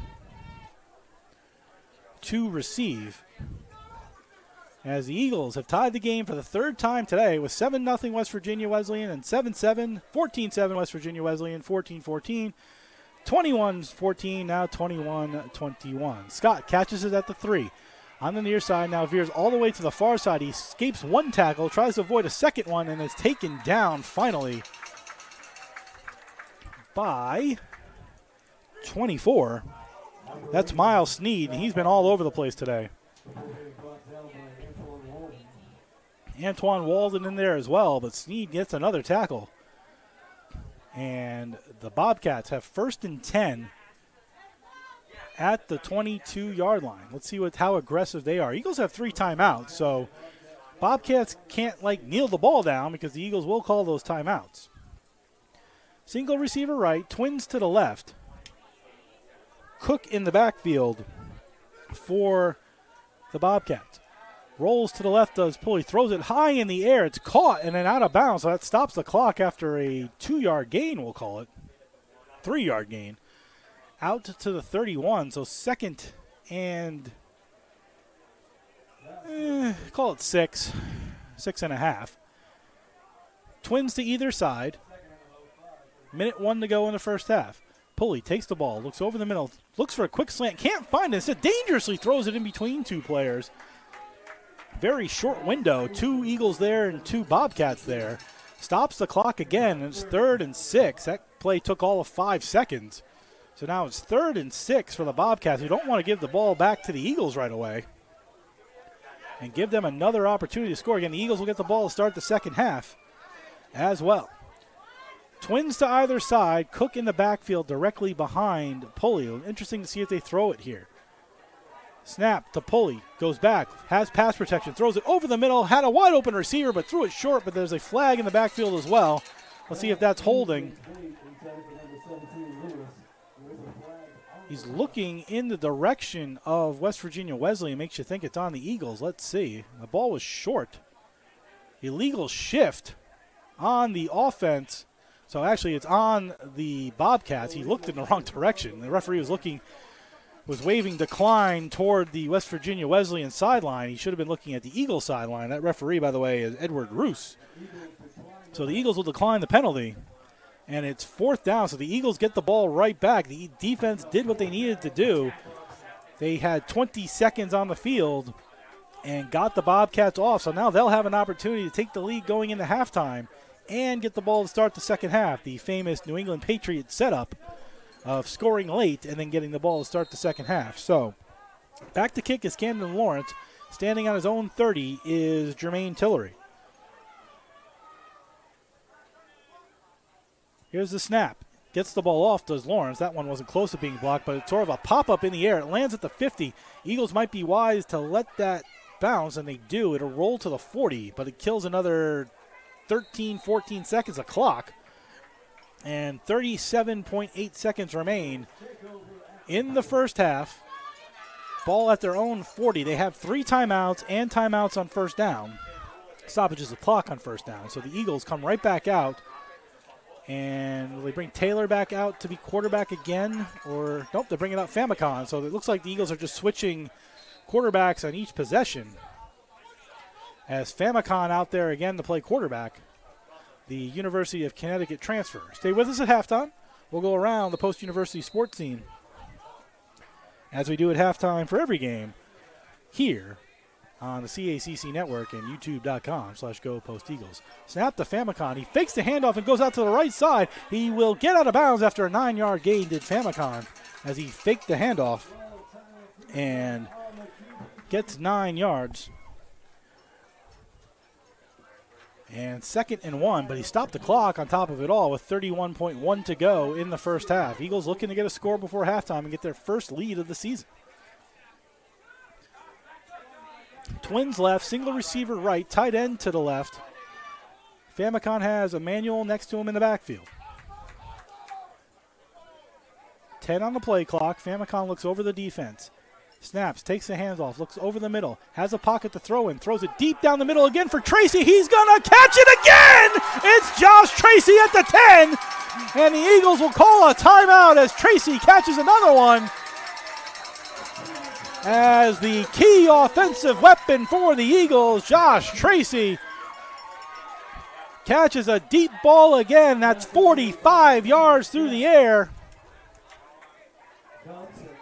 And Josh Tracy bucking to be NE10 Conference Player of the Week, as he's the only player in the NE10 Conference right now. This is the only NE10 game, as all the other NE10 games begin a week from today. But also looking for some Division II honor roll love right now, as he's got 95-yard kickoff return for a touchdown, a 43-yard kickoff return, a 45-yard catch, and a 45-yard touchdown reception. And we still have 22 seconds to go in the first half.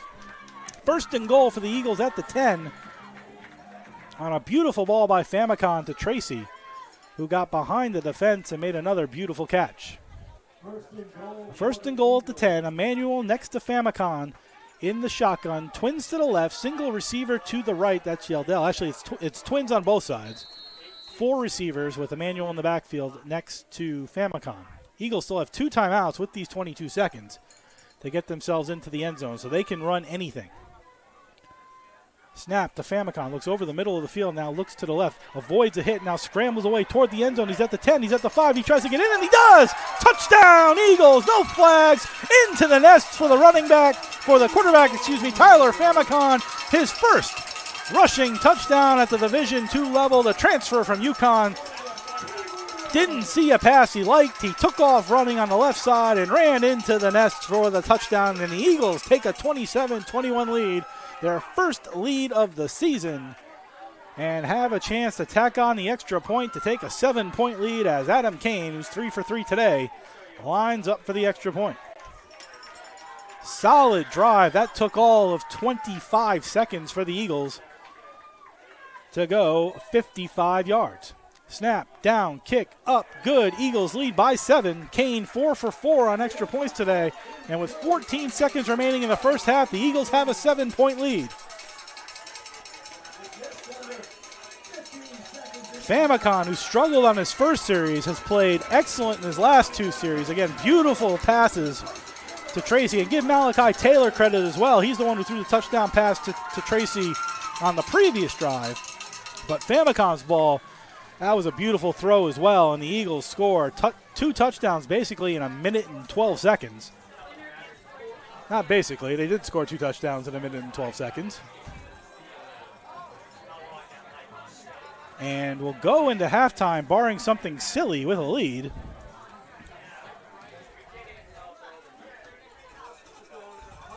But a good football game. Again, when you have 2 evenly matched teams, despite how they've played in previous years, you get a good, fun football game, and that's what you have right now. The defensive coordinators might not be having fun, but the fans are.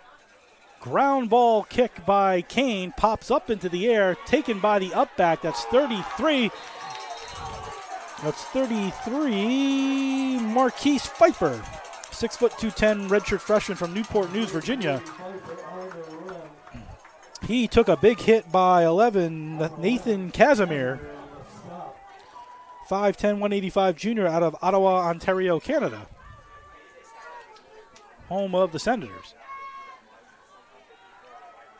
So 1st and 10 from the 33, probably just a kneel down at this point, as they only have one timeout with 10 seconds to go.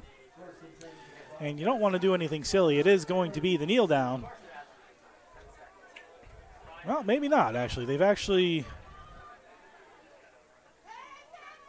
spread out the offense, but they have a way back backfield, and they do kneel it down. It's weird you take the kneel down from the shotgun formation, but that will end the first half, and the Eagles, who trailed 3 times, tied it 3 times, and then took the lead right at the end of the half, take a 28-21 lead into halftime, looking to win their first ever home game and go 1-0 for the first time in program history.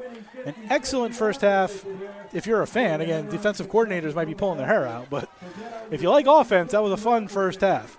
We'll come back in 2 minutes. You're listening and watching the Post University Football on the CACC Network and youtube.com/go Post Eagles.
Halftime here at Municipal Stadium in Waterbury, Connecticut, where the Eagles, with 2 late touchdowns in the first half, have a 28-21 lead over the West Virginia Wesleyan Bobcats. An exciting offensive first half here in Waterbury. I'm Jeff Nelson here at halftime, and halftime brought to you by Post University, ranked number 6 by U.S. News and World Report as having the best online programs for 2024. Take your opportunity because Post is personal. For more information on all of Post degree programs, to visit campus or to apply, go to post.edu. That's post.edu. Eagle fans, the collegiate sports season is beginning as today is the home opener. Are you in the market for some post-university swag? Are you looking for the latest in post-university clothing or branded items? Do you want to represent your Eagle fandom in the nest, on campus, around the neighborhood, at home, or on the road? If so, go to posteagles.com, click on the fans section on the right-hand side, then click on School Store to grab anything and everything Post Eagles. Use the code DEDICATED25 at checkout to receive 25% off your order of $100 or more. Exclusions do apply, however. That code is DEDICATED25. That's DEDICATED25. You can also visit the campus store and the Lever Student Center on campus. They're open Monday through Thursday, 9 a.m. to 4 p.m. So our look around the post-university sports scene starts with football and the NE10 Conference as the Eagles join the NE10 Conference officially as a member with today's game. They'll play the conference opener in 3 weeks against Pace here in Waterbury, Connecticut.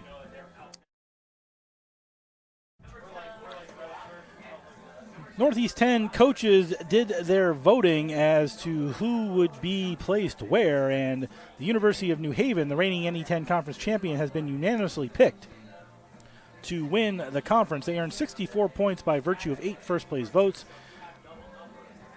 New Haven is coming off an 8-3 season in 2023 and a 6-1 mark in conference play. Their 5th NE10 title in program history. It's the 2nd league championship by the Chargers in the past 3 seasons. Bentley was picked to finish 2nd with 55 points. Assumption got the other first-place vote, as I don't believe you can vote for yourself, so University of New Haven coach had to vote for somebody. And that was Assumption, who got 48 points in 3rd. St. A's, the Hawks, 43 points. Franklin Pierce, who the Eagles beat last season, 32 points in 5th. Pace, who will be the NE10 opener for the Eagles 3 weeks from today, 6th with 31 points. SCSU, Southern Connecticut State, with 7th place in 27 points. American International with 13 points in 8th, and unfortunately for your Eagles, picked to finish 9th and last, but winning 28-21 today.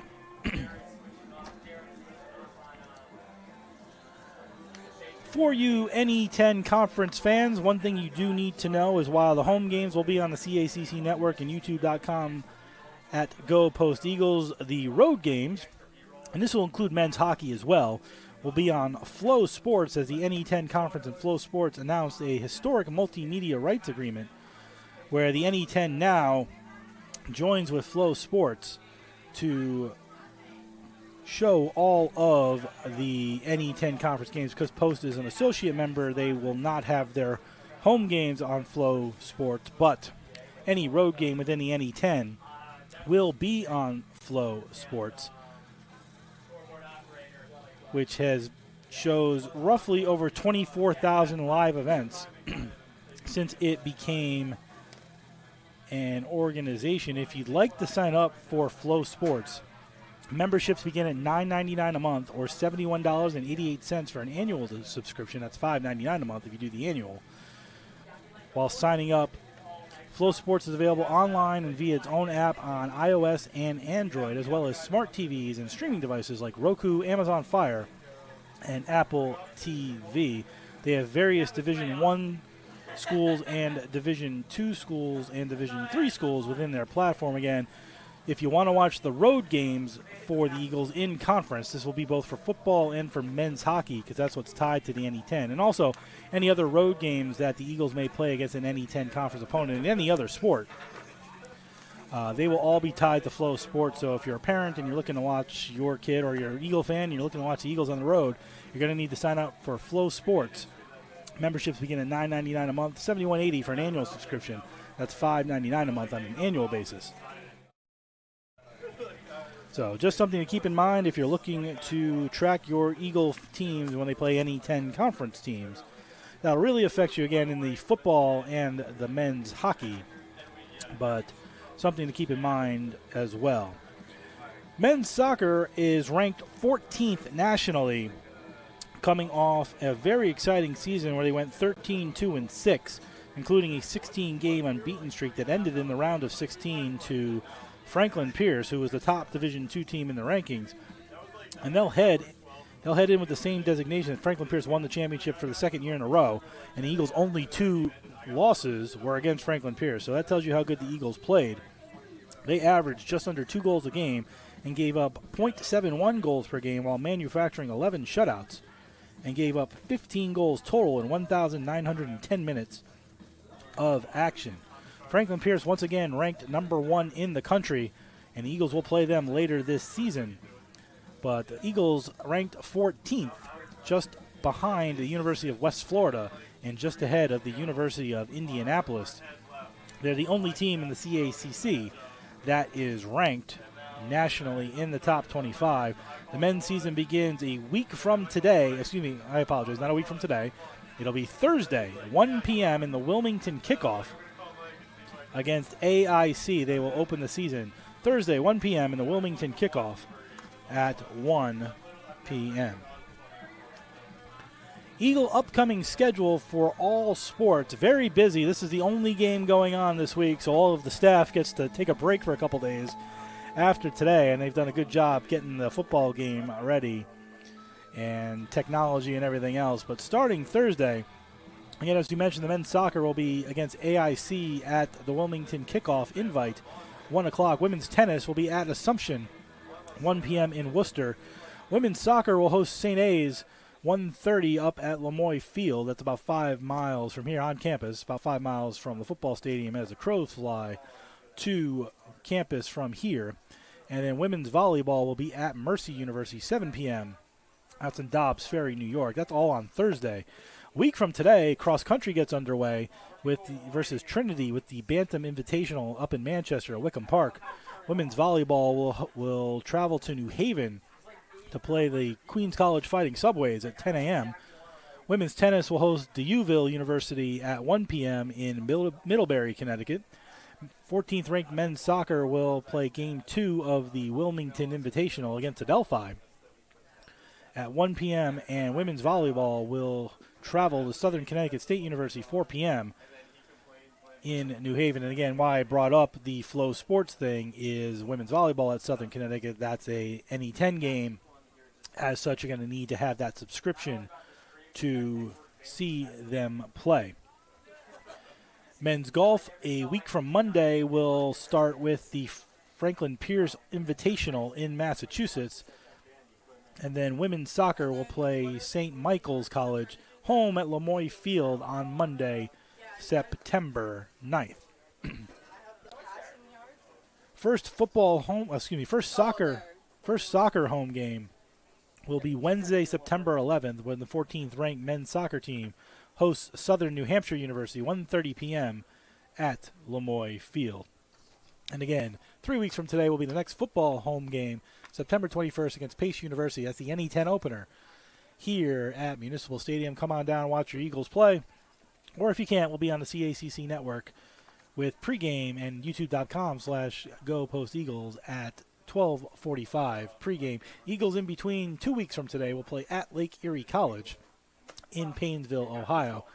That game will not be on Flow Sports to the best of my knowledge, so you should be able to track that through the Lake Erie College app.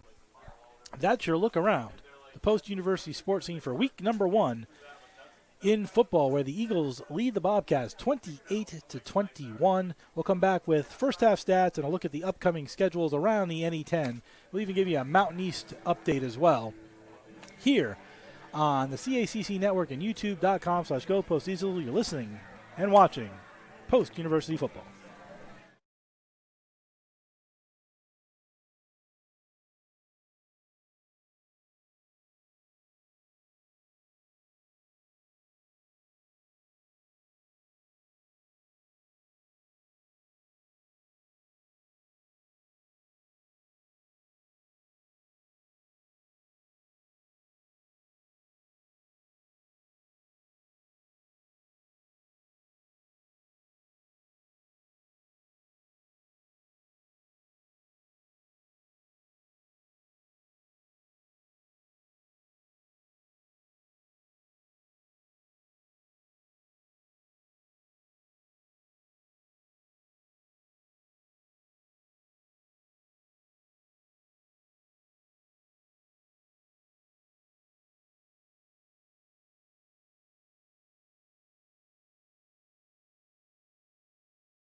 Halftime here at Municipal Stadium.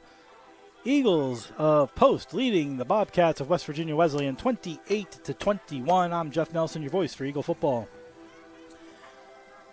Upcoming schedules brought to you by Post University and its 17 NCAA Division II athletic programs. From golf to football to hockey, there's something for everyone to enjoy, whether a student, a parent, or a fan. For more information on Post University athletics, news, scores, and upcoming schedules for all your favorite teams, go to posteagles.com.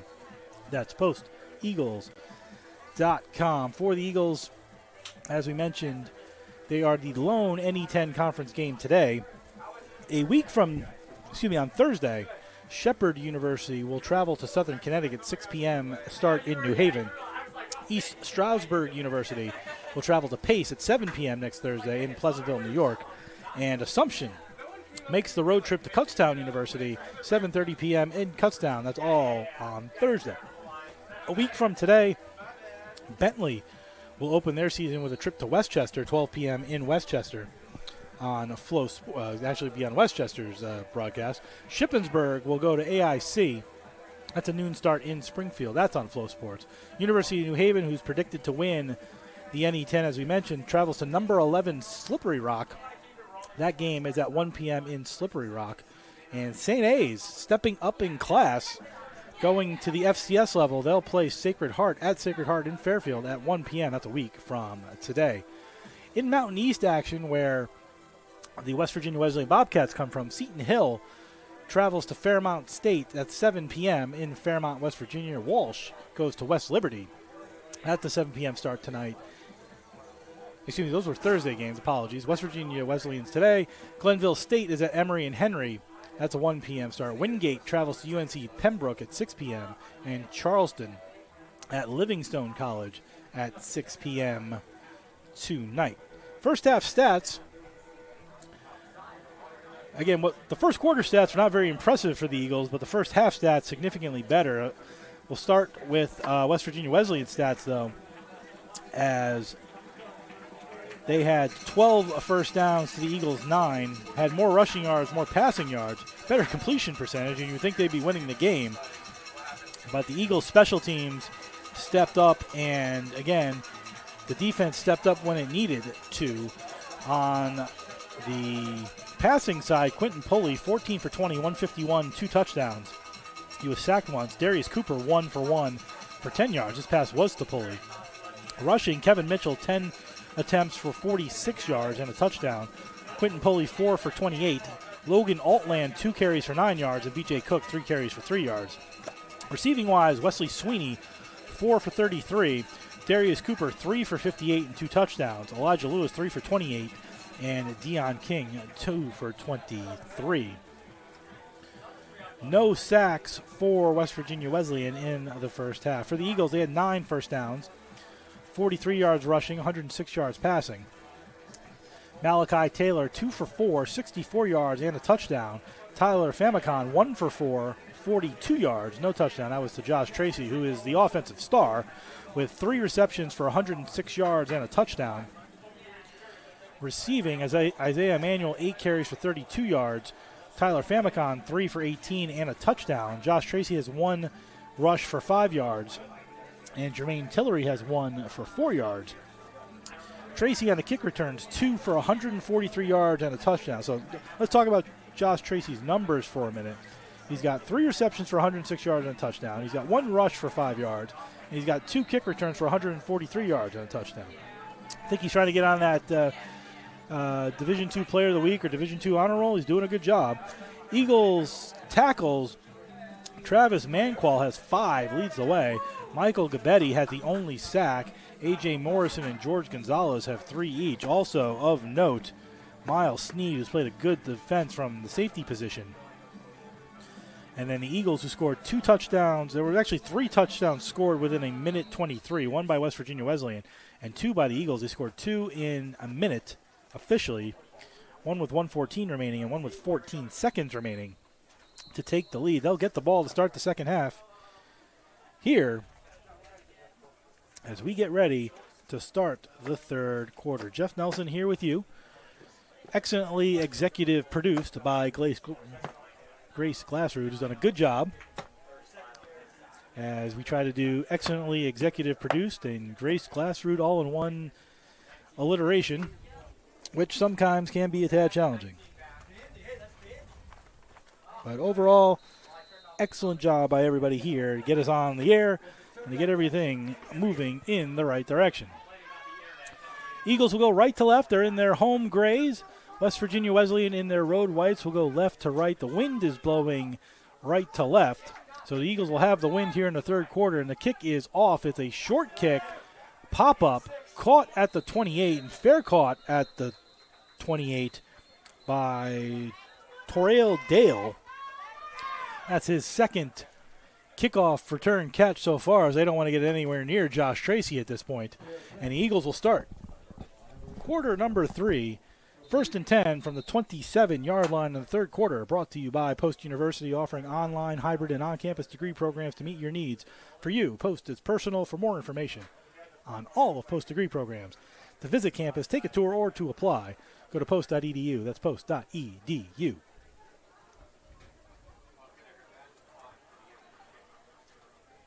So there appears to also have been a penalty.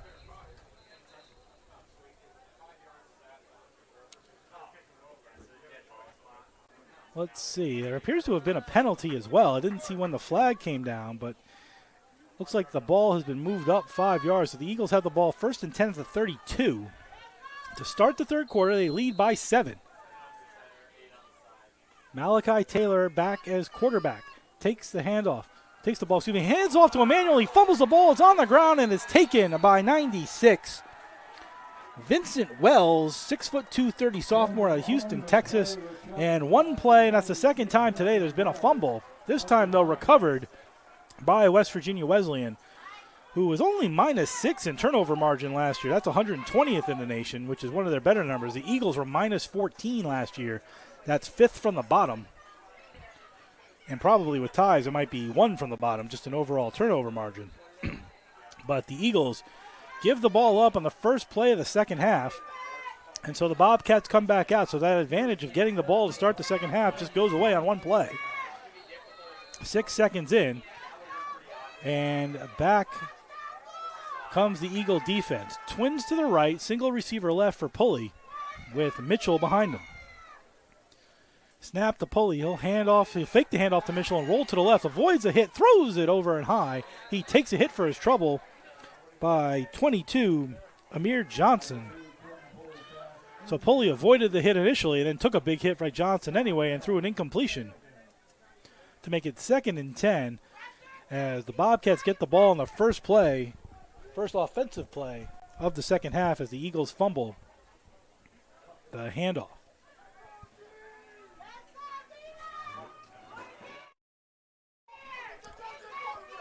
Single receiver right, single receiver left. He's twins to the right, single to the left. In the pistol is Pulley. Receiver now moves left to right. That's Sweeney. Handoff directly to Mitchell, who gets tackled after about a gain of a yard. First one in there to tackle was Michael Gabetti, as he led him into the pile, a 5'10", 180 sophomore out of Dumont, New Jersey. And that's 3rd, and they'll call it 10. They're not giving him a yard at all, so 3rd and 10. For the Eagles.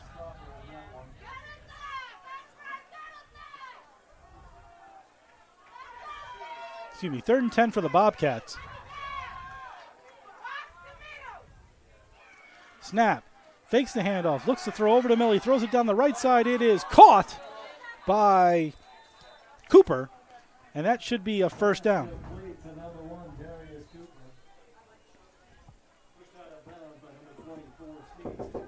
Excuse me. You can't see. Thank you.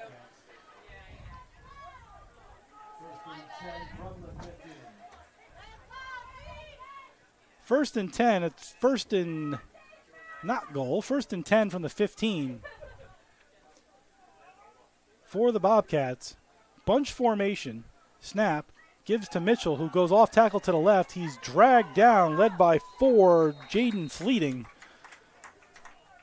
And it's 2nd and 10 from the 15.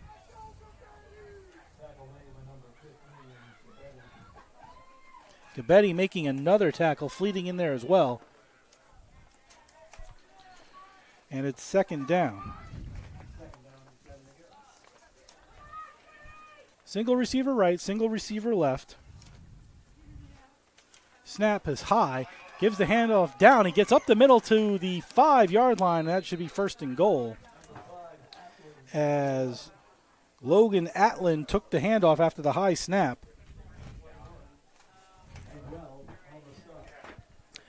Brown making the stop, so it's first and goal. And whistles blow. Everybody blowing a whistle. Timeout for an official timeout. Player is hurt. That's why there's a official's timeout. Looks like it's Manguel who's coming off the field. Didn't even see the trainer go out there. So quick official's timeout. For Cooper, by the way, that was his 4th catch, the one that led to the first down. So now it's first and goal, from the 5. 2 minutes into the third quarter. Eagles got the ball to start the third quarter, turned it over on the first play. And now the Bobcats driving. First and goal. Atland in the backfield next to Pulley. He'll take the handoff. He'll try to go off tackle, and he's taken down by 3 Eagles, led by Amir Johnson. First one in there to make that tackle. See if they give him a loss as he tried to go up the middle, then veer off to off tackle for a loss of 2. Second and goal from the 7.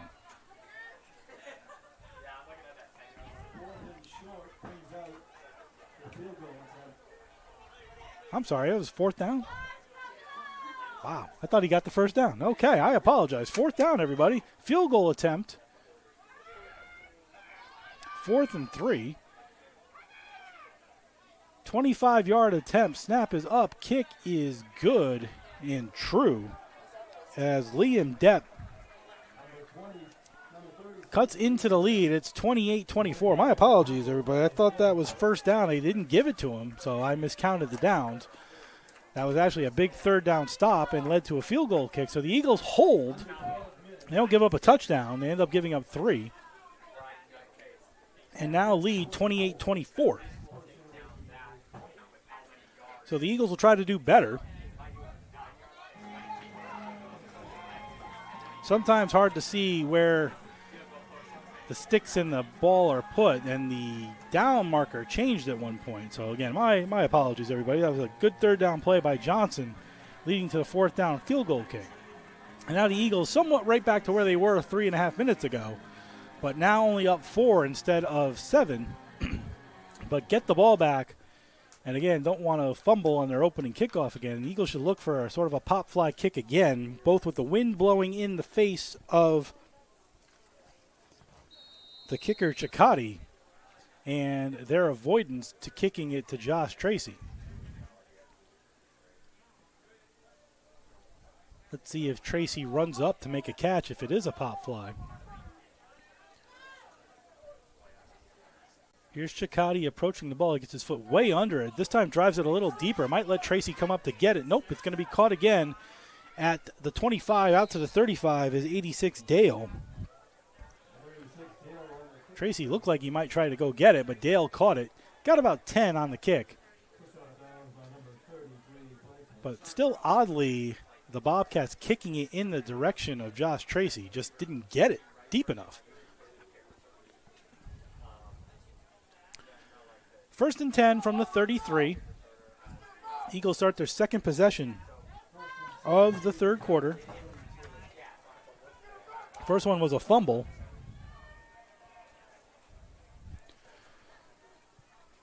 Famicon in the backfield this time for the Eagles.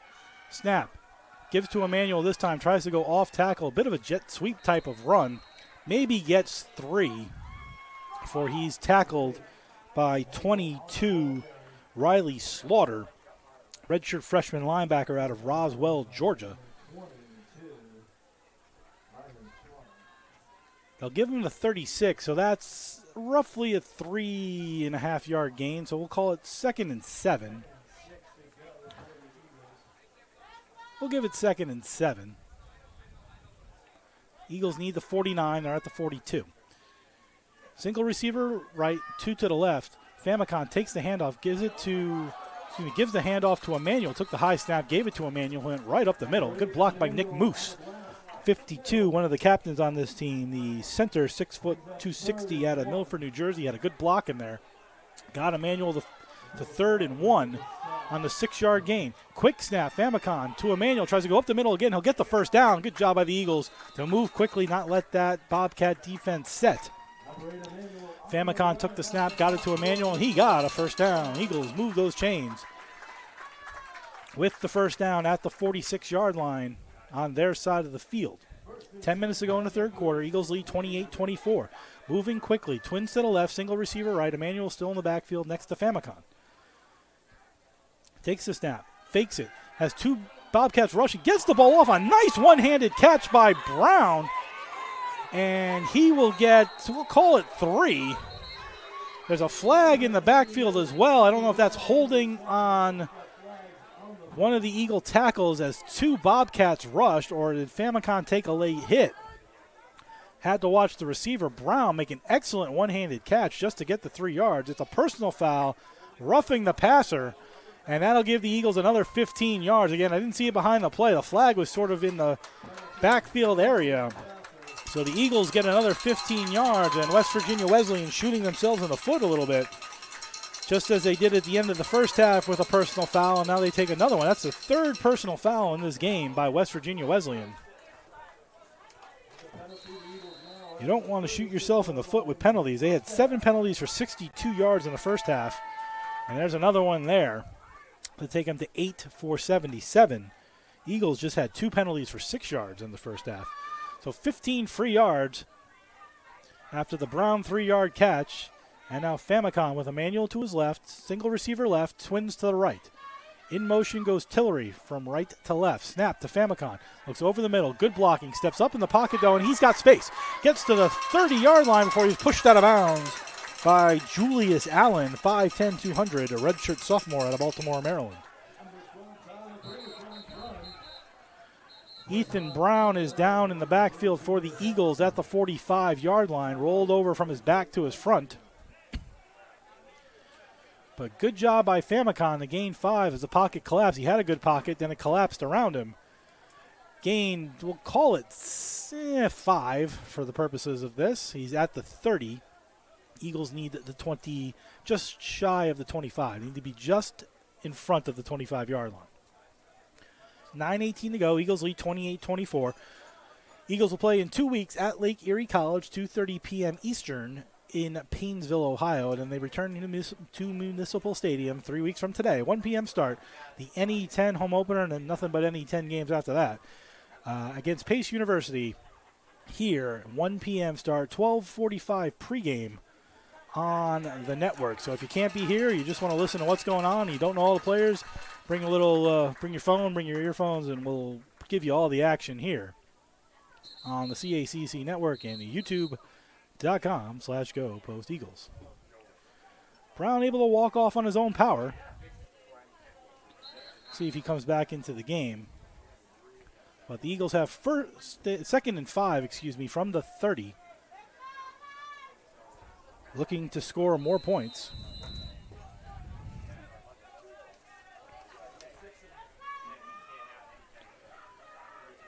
Single receiver right, Twins to the left, 2 running backs next to Famicon as Tillery goes in motion. He hands it off to number 6, who gets to the 30 to the 25. He breaks to the 20, tries to get to the 15 before he's pushed out of bounds. And that is Adonis White, 5'7", 165, freshman out of Newark, New Jersey. His first varsity touch is a rush of, let's call it 15 yards. His first touch, 15 yards for Adonis White. Eagles go quickly back to White again, off left tackle. He this time gets maybe a yard, maybe back to the line of scrimmage. Some pushing and shoving after the play as the Eagles go quickly. So 2nd and call it 10.5 from the 15-yard line. Back-to-back carries for Adonis White. out of West Orange High School in New Jersey. Twins to the right, single receiver left. That's Tracy trying to put him on an island. A safety rolls over that way. Into the pistol goes Famicon with Emmanuel right next to him to his left. Snap to Famicon, hands it off to Emmanuel, goes off tackle on the right side, maybe gets 4 down to the 11. We'll call it 12, actually. And that'll make the Eagles 3rd and 6.5, roughly. And one of the Bobcat players goes down. That's 13, Corey Baugh, sophomore out of Fort Lauderdale, Florida. Might have a cramp. He's got his left leg out just trying to stretch it. But injury timeout as the Eagles will be 3rd and 7 with 7:48 to go in the third quarter, leading 28-24. Again, a battle of streaks here. Eagles have lost 3 in a row as a program and have never won at home. They're 0-7 all time, while West Virginia Wesleyan is tied for the 4th longest losing streak in Division II at the moment at 13 games. So something's going to give in this game. It's been a fun first quarter, fun start to the second half. We'll see where we go as this game continues. Good crowd on hand for opening day.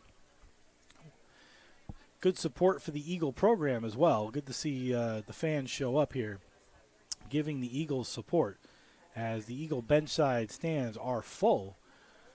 West Virginia Wesleyan didn't bring as many fans, but still a decent-sized crowd over there on the far side supporting their Bobcats. And we thank you for joining us wherever you are, in-state, across the country, around the world, or wherever you choose to listen to us today here on whatever network or platform you find us on, because we're on multiple, here for post-university football.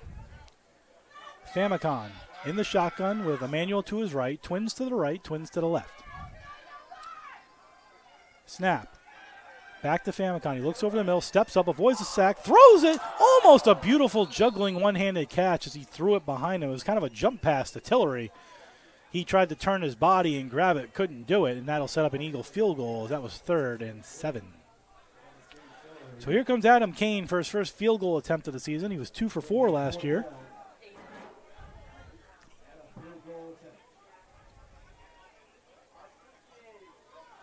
Two for 4 last year. And a flag is thrown. Is that too many men? What is that? Legal substitution on the offense, as there are 12 Eagles on the field right now. Now one of them goes running off. That's 77, Gio Rivera Jr. That'll push him back 5 yards, and Aiden Kane will take another crack at it. This time from 35 yards after the 5-yard too many men on the field penalty. 35-yard attempt for Kane. First of the season. He's 4 for 4 on extra points, but the Eagles looking to regain the 7-point lead. Snap is good. Hold is better. Kick by Kane is good and true. 35-yard field goal attempt by Aiden Kane. The 6', 199 sophomore from Newcastle in the United Kingdom. Wonder if he's a Newcastle soccer fan or Arsenal fan, apparently, according to my executive producer. Well, you can't all have taste, right? Either way, though, good kick. 35-yard field goal, and the Eagles regain the 7-point lead. It's 31-24 with 7:25 remaining in the third quarter. Both teams have traded field goals here in the third quarter. We went to halftime with the Eagles up 28-21, and now it's 31-24. Eagles will get ready to kick it off. They're going right to left here in the third quarter with the wind at their back, so they won't have the wind. They won't have the wind in the fourth quarter. It's not significant, but you've noticed on some of the kickoffs and the punts that if you're kicking toward the western direction where the wind's blowing about 9 to 10 miles an hour, you do get a little more kick, should we say. And the special teams is sort of of all the stats, the special teams is where West Virginia Wesleyan has struggled the most in recent seasons. So Kane with the ball in the 35, Scott, and looks like Lawson is back. Kane gets under it. Good kick deep. That might get to the end zone. Scott has to catch it running backwards, and he does. And will take the touchback. It was actually Kevin Lawson from Pompano Beach, Florida, was the other back standing on the 5, just to give him proper playing credit. So another touchback sets the Bobcats up 1st and 10 from the 25.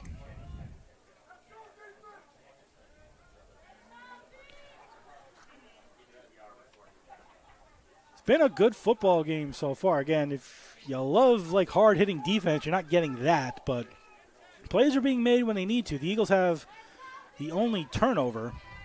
West Virginia Wesleyan recovered that to start the second half, but otherwise, a fairly well-played game. Receiver to the left, twins to the right.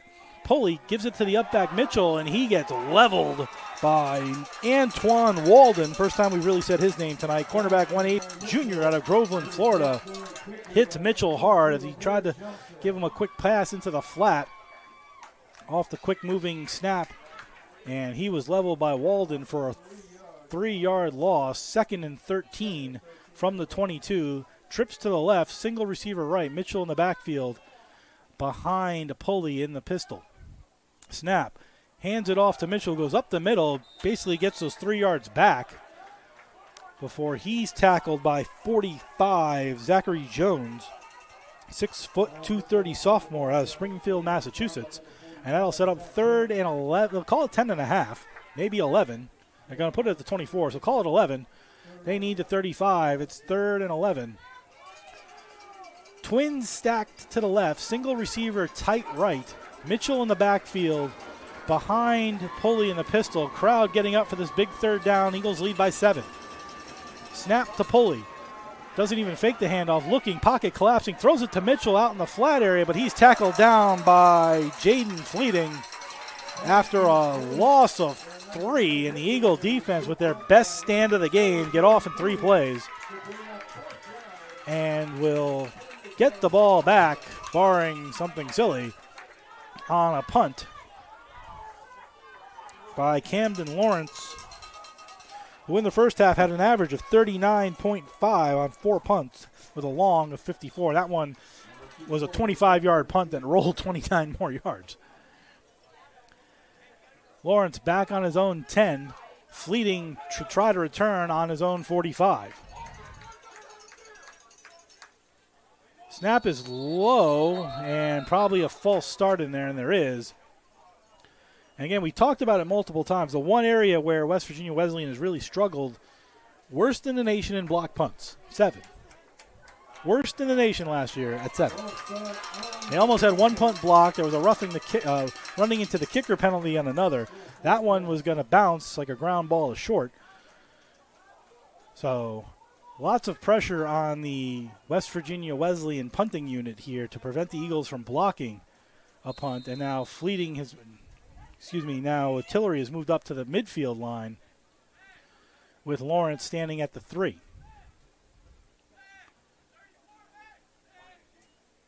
Lawrence gets a better snap, will get the ball off clean, but missed it off the side of his foot. It's going to bounce at the 40 and take a Bobcat bounce, but Tillery wisely grabbed it this time and gained about 3 yards, but kept the ball from rolling 10, 15 yards behind him. And the Eagles will have the ball in Bobcat territory, 1st and 10, with 5:07 to go in the 3rd quarter. Eagles leading by 7, trying to go up 2 scores here. If they can, they bring out. Let's see who's playing quarterback. It's going to be Malachi Taylor back in there to play quarterback. Eagles have been switching quarterbacks on every series so far. Taylor with running backs on either side of him, White and Emmanuel. Single receiver right, single receiver left. That's Tracy. He's on a bit of an island. There's not a safety near him, so if Tracy can beat the defensive back, he might be wide open. Let's see what they do here. Eagles fake the handoff, instead run a draw play to Taylor. Taylor almost got away from the defender and then got tackled down after a 3-yard gain. But again, they had Tracy one-on-one on the left side.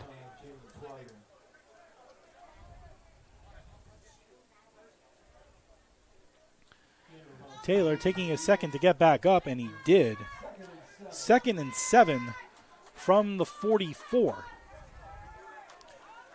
Trips to the right, all stacked. Single receiver again is Tracy. Safety is rolled over a little bit more this time, and Emmanuel in the backfield to his left. So not as much one-on-one, but Tracy has an option here if he throws it. Taylor throws it over the middle, caught by Tillery at the 25. Takes a big hit for his trouble, but Tillery hangs on. He's brought down by Derek Smith, 5'10 senior out of Lawrenceville, Georgia. But a first down on a bullet pass by Taylor. And the Eagles are in business again, 1st and 10 from the 25. Taylor stepped up and loaded the gun and fired that ball right into Tillery. And the Eagles 1st and 10. Twins receivers to the right. Emmanuel behind Taylor to his right. Tracy one-on-one to the left. Snap. Gives the handoff to Emmanuel with the hole up the middle. Offensive line doing a nice job, but a flag, that's probably holding. As the umpire got that flag out, he's motioned holding. And that's going to push the Eagles back 10 yards.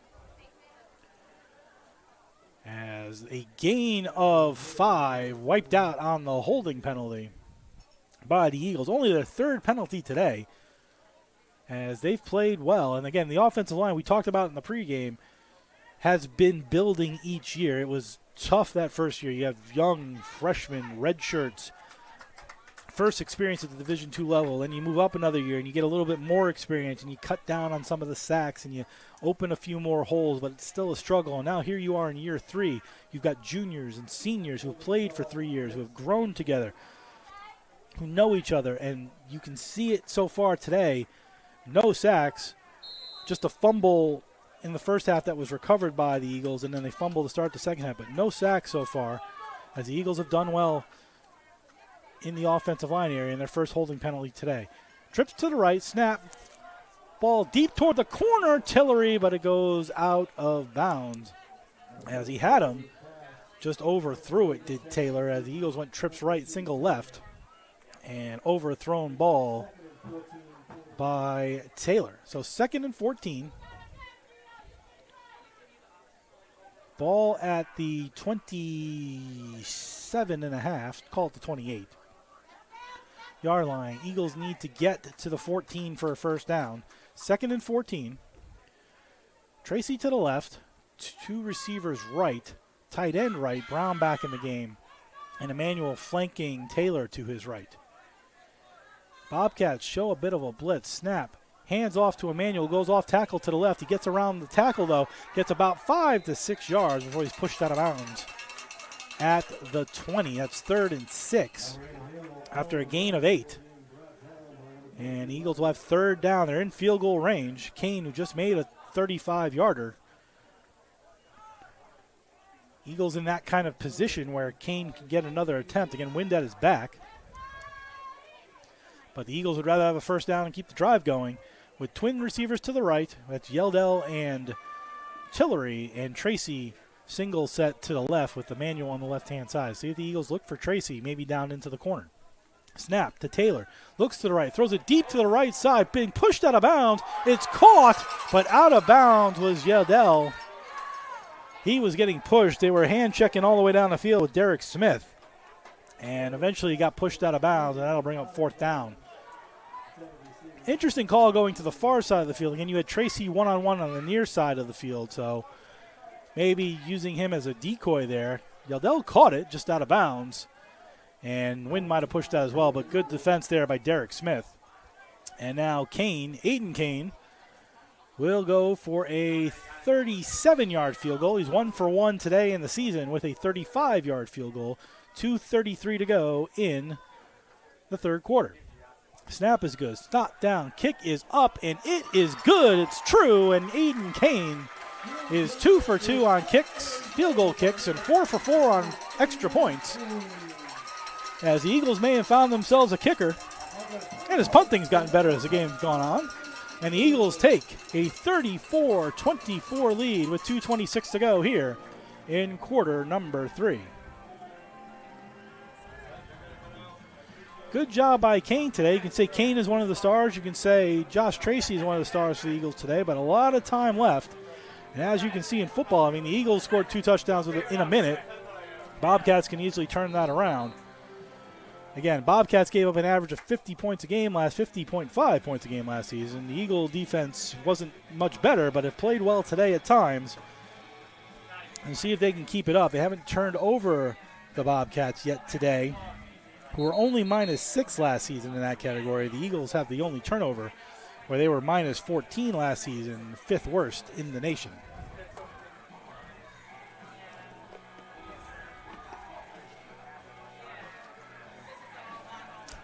Scott and Lawson back to receive the kick from Kane. Last two kickoffs for Kane have been touchbacks.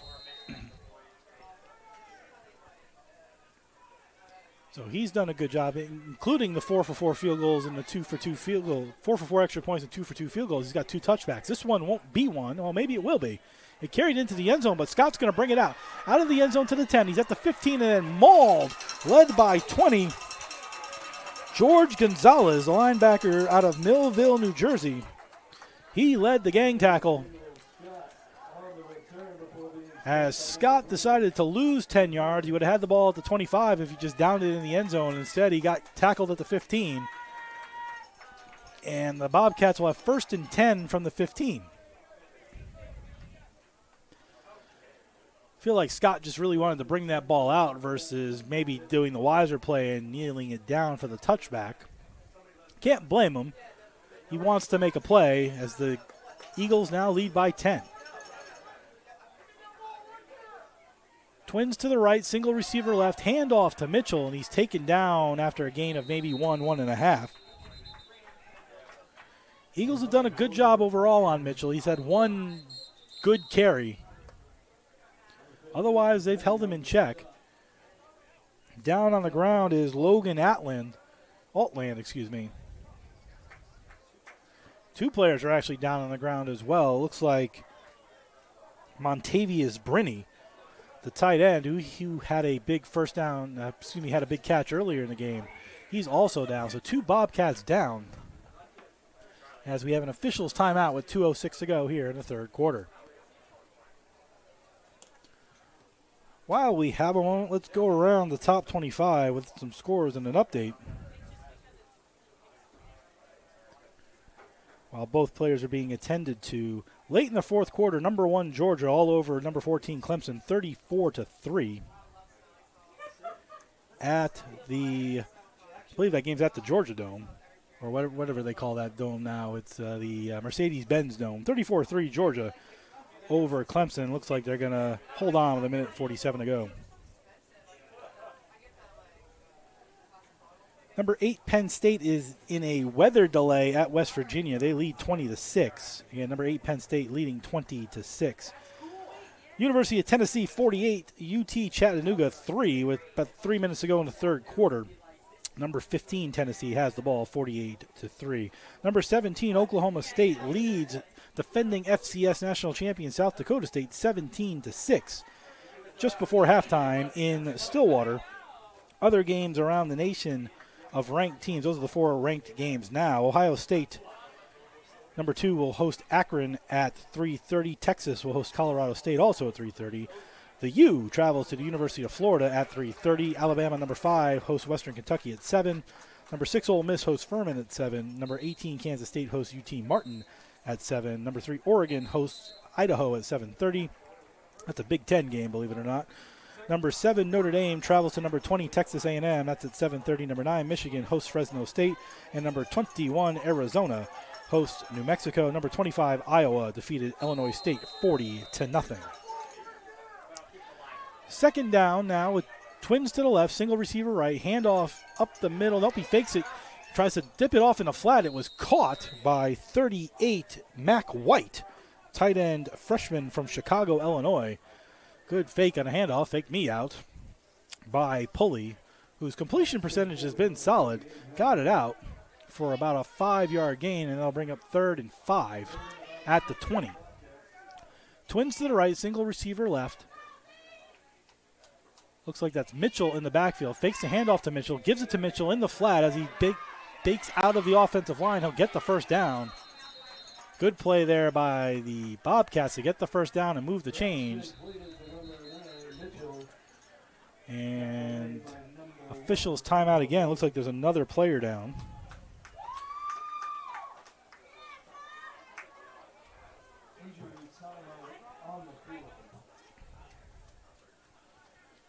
Another official's timeout. Is that an Eagle player down? It's a...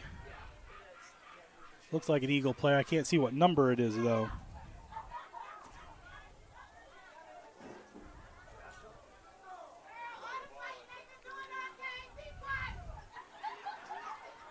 Crowd getting a little fired up here as well. Also locally, UConn trails Maryland 43-7. That game's in the fourth quarter, so not the performance UConn wanted today, as they trail 43-7.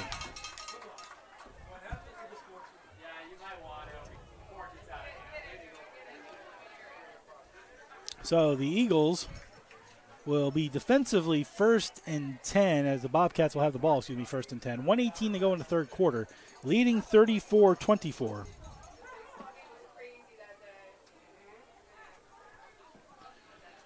Can't see the player number down. He's all the way over on the West Virginia Wesleyan sideline.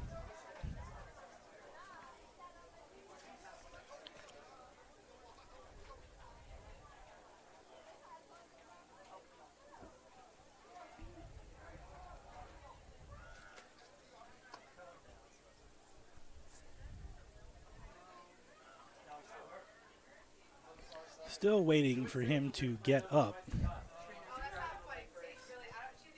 Looks like they're grabbing a leg brace for, again, I don't know who the player is. I don't know if that was, I can't see the number from here as to who that is. So while we wait and be able to provide you with that information, Eagles' next game will be 2 weeks from today at Lake Erie College in Painesville, Ohio. The game starts at 2:30 p.m. Eastern Time. And then 3 weeks from today, September 21st, 1 p.m. home game against Pace University here at Municipal Stadium in Waterbury. 1:18 to go, third quarter. Eagles lead 34-24. West Virginia Wesleyan just got a first down.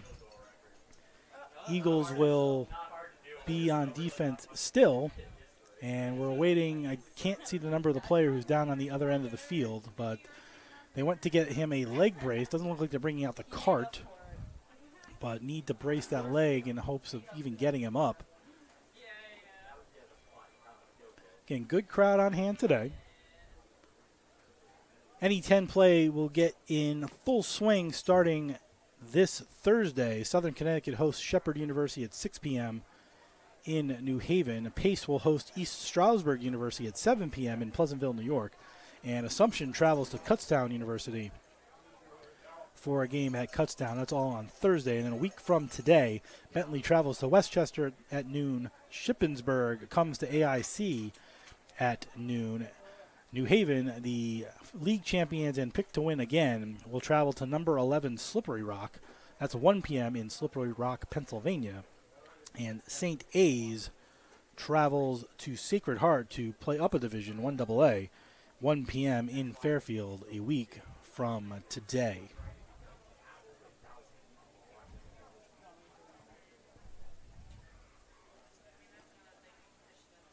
Now a couple Eagle players going over. Looks like they're going to help that player up. Still can't see his jersey number, but a couple Eagles are going to help him up to get him over to the other side of the field. And a round of applause for him, to literally carrying him off. He can't move his right leg at the moment.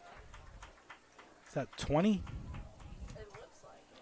Yeah. George Gonzalez, the linebacker out of Millville, New Jersey. He's the injured player, being helped off the field by Matt Velasquez and Ray Martin Jr.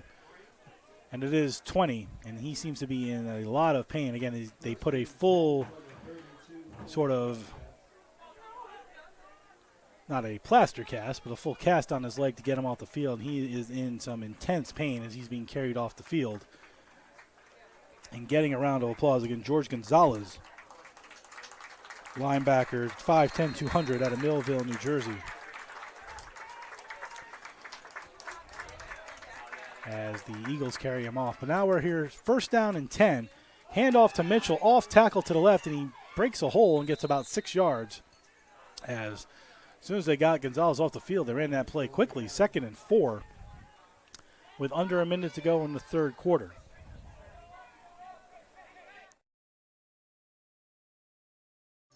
Twins to the right, single to the left. Mitchell behind Pulley again. Handoff to Mitchell again. This time he's going to get the first down as he got to the 45. With under 40 seconds to go, we'll see if they run another play. Timing is really close, so I think they're going to run another play. Twins to the right, single to the left as they speed up a little bit. Mitchell in the backfield in the pistol. Sweeney in motion. False start flag, though, as they'll move back 5 yards as somebody jumped to move this back to 1st and 15. Somebody in the interior line jumped. And with Sweeney in motion, that moves him back 5 yards, so 1st and 15. Again, we've talked about that. They've taken some penalties, has West Virginia Wesleyan in this game. They're going to try to run a play, under 15 to go in the third quarter. Single right, Twins to the left, Mitchell behind Pulley. Sweeney again in motion, probably the same play.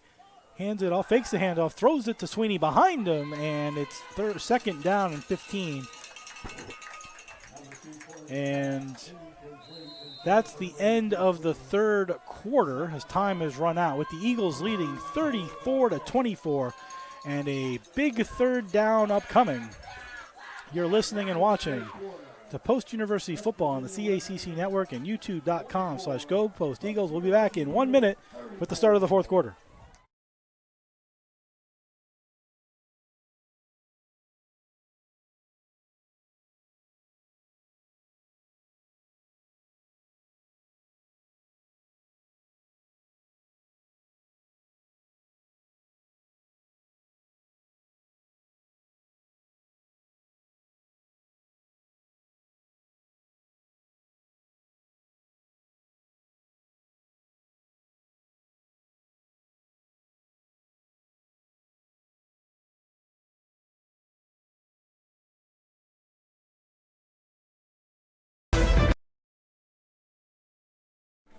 Start of the fourth quarter here at Municipal Stadium in Waterbury, Connecticut, where your Eagles lead West Virginia Wesleyan 34-24. Fourth quarter brought to you by Post University, offering online, hybrid, and on-campus degree programs to meet your needs. For you, Post is personal. For more information on all of Post degree programs, to visit campus, take a tour, or apply, go to post.edu. That's post.edu. 2nd and 15 from the 39. West Virginia Wesleyan going right to left here in the fourth quarter. A slow snap, handed off, given to Cook, who's taken down rather quickly. Maybe a gain of a yard, and that's going to lead to 3rd and 14. Eagles going left to right as we start quarter number 4. West Virginia Wesleyan leads in almost all offensive stats, but probably the biggest stat to talk about is penalties. They have 11 penalties for 92 yards. The Eagles only have 4 for 16. Time of possession is 29 minutes for West Virginia Wesleyan, 15 minutes for the Eagles. They've had 2 really quick offensive drives, plus the kickoff return for a touchdown for the Eagles. So their defense has been on for a long time. Snap, back to Pulley, looking over the middle. Needs 14. Throws it deep down the middle. It's going to be too far, though, and over the head of a wide-open Dion King, who broke free through the Eagle defense and was open at the 20, but overthrown. Maybe didn't account for the wind, but that ball went 10 yards over King. And that's 4th down as out comes Camden Lawrence. We'll give you some more stats in a minute here at the end of the third quarter. But the Eagles with an opportunity to get the ball back. Lawrence standing on his own 25, looking to punt, where he has an average of 37.8 yards on 5 punts today. Tillery standing at the 25-yard line. He hasn't returned the punt yet. Snap, back to Lawrence, up the middle, taken down. There's going to be a holding penalty on West Virginia Wesleyan, as otherwise that might have been a blocked kick. And then a bad punt that rolls at the 29. So a holding penalty upcoming on West Virginia Wesleyan. The punt went a total of 31 yards. So if I were the Eagles, I might make them re-kick it. And then a player is down for West Virginia Wesleyan as well, right on the logo. Maybe a cramp. See if the Eagles push him back, but breaking through the defense Couldn't see the number the Eagle broke through the defense, but he was taken down to avoid the block punt. So through 3 quarters, Quentin Pulley 19 for 27, count him 19 for 28 now, 176 yards and 2 touchdowns. Kevin Mitchell 15 carries for 61 yards, and Darius Cooper 4 receptions for 72 yards. Sweeney also has 4 receptions for 33 yards. For the Eagles, Malachi Taylor 3 for 7, 83 yards and a touchdown, and Tyler Famicon 2 for 6 for 47 yards. Isaiah Emanuel 14 carries for 55 yards and a touchdown. Josh Tracy 3 catches for 106 yards. Aiden Kane 4 extra points on 4 attempts, 2 field goals and 2 touchbacks.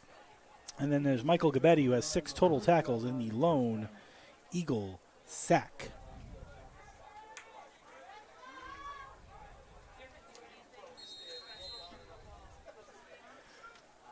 First and 10, the Eagles just took the penalty instead and will take the ball at the 30.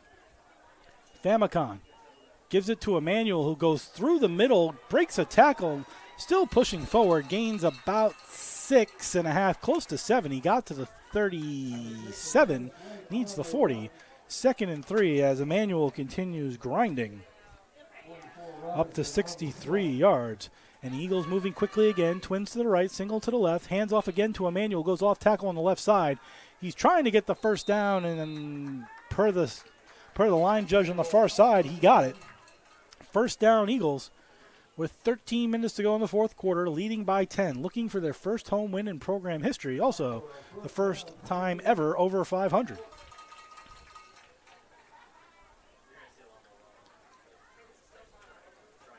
First and 10 from the 41.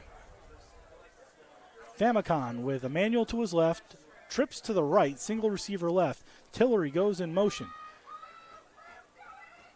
Hands off to Emmanuel again. Gets away from one defender, gains about 3 before he's taken down. This might be the Isaiah Emmanuel show as the Eagles look to kill some clock. Leading by 10. You don't want to sit on the ball, but leading by 10 here in the 4th quarter.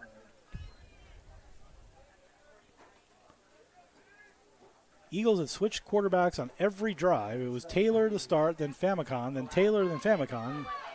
And we can count through the drives, but it's Famicon's drive now with Emmanuel to his right, twins to the right, single receiver left. That's Tracy. Snap.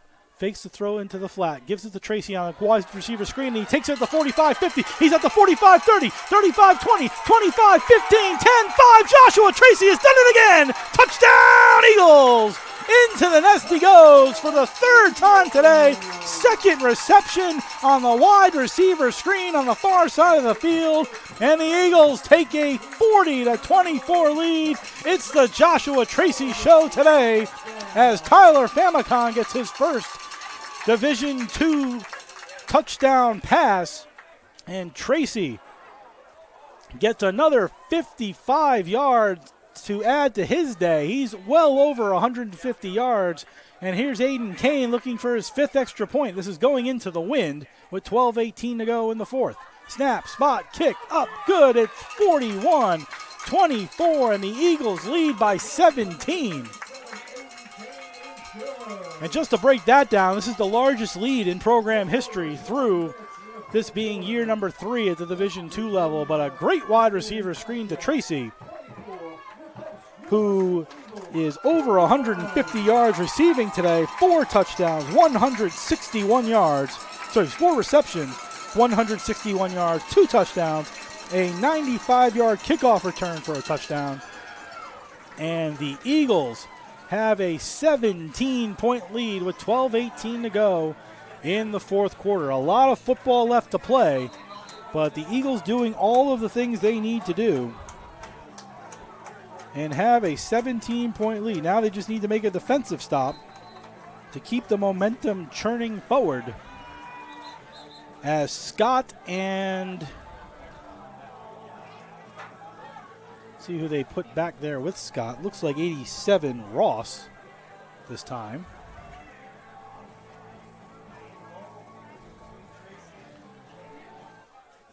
It is Ross, both standing on the 10. Kane kicking it from the 35. He's had a great day as well. Tracy's really been the one, though,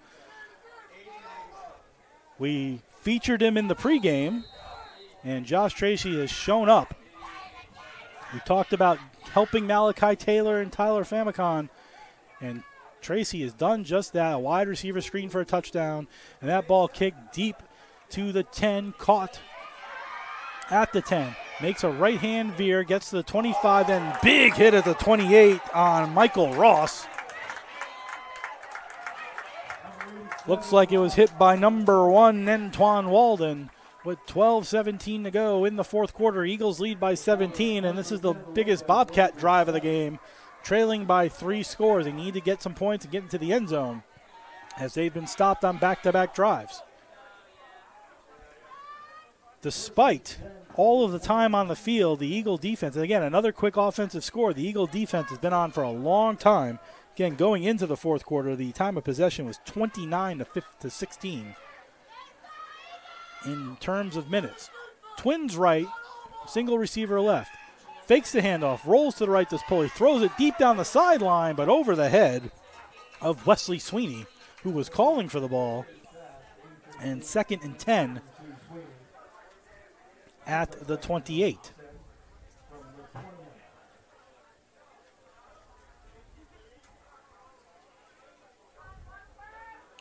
Second and 10.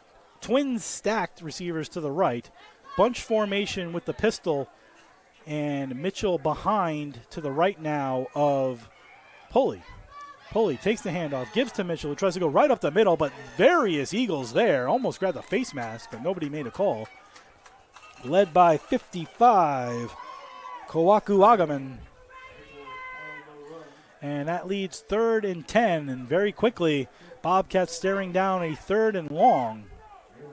They'll go twin. They're moving very quickly despite being down 17. Clock is running, but moving very fast. Twins to the right, single receiver left. Mitchell again in the backfield.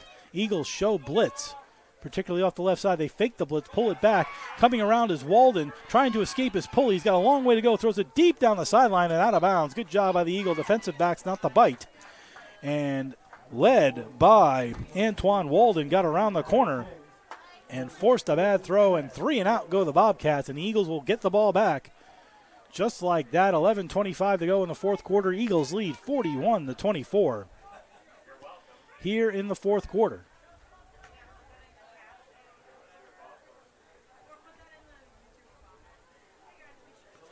Tillery on his own 35.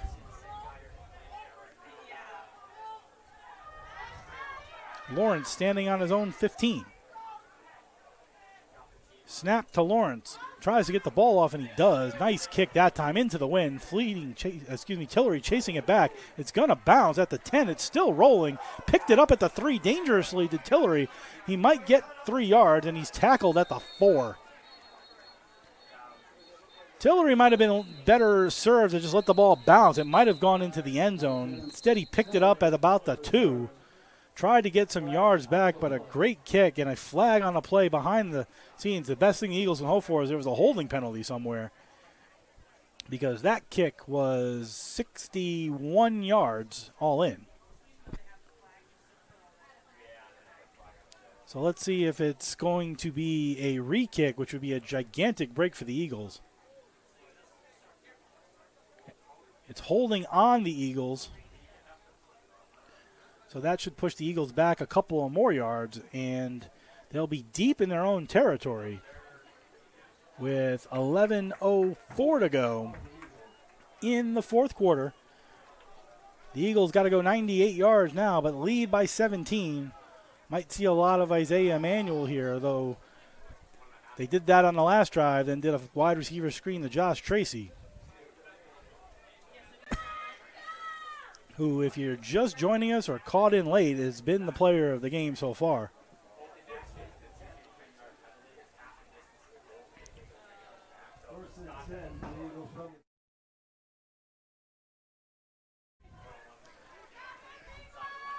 Single receiver right, a tight formation with Taylor giving off to Emanuel. He gets around the corner to avoid the safety, and he breaks free and gets out to the 10. Good run there by Emanuel. Late tackle out of bounds. That's not a late hit. He was just dragging him out of bounds on the tackle.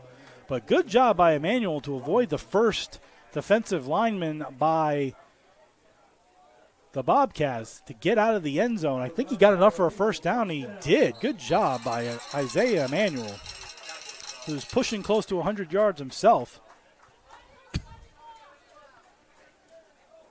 The referee is saying it's second down. Let's see. Hold on.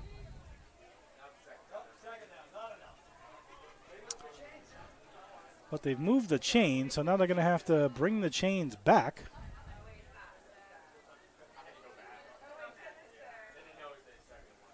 So it's going to be second and less than a yard.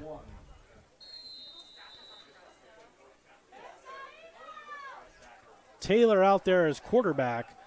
Twins to the left, single to the right, Emanuel in the backfield. I can't imagine it's not going to be Emanuel's ball here.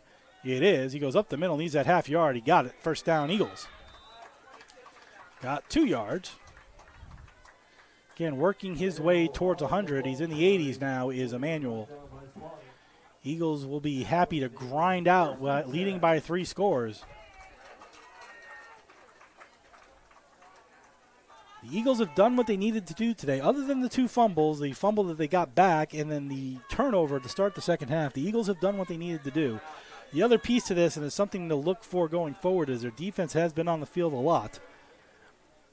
Against some of the better teams, you can't necessarily do that because your defense is going to get worn out, but they've played well today, and they do have 2 weeks off. Emanuel, it's around the corner. There's going to be another personal foul penalty against West Virginia Wesleyan as they took out Malachi Taylor on a handoff. A good 2 seconds after he handed off the ball to Emanuel, Malachi Taylor got taken out. And it's another personal foul penalty. I think this is going to go on 96. Vincent Wells, the defensive lineman out of Houston, Texas. Somebody mauled Malachi Taylor needlessly.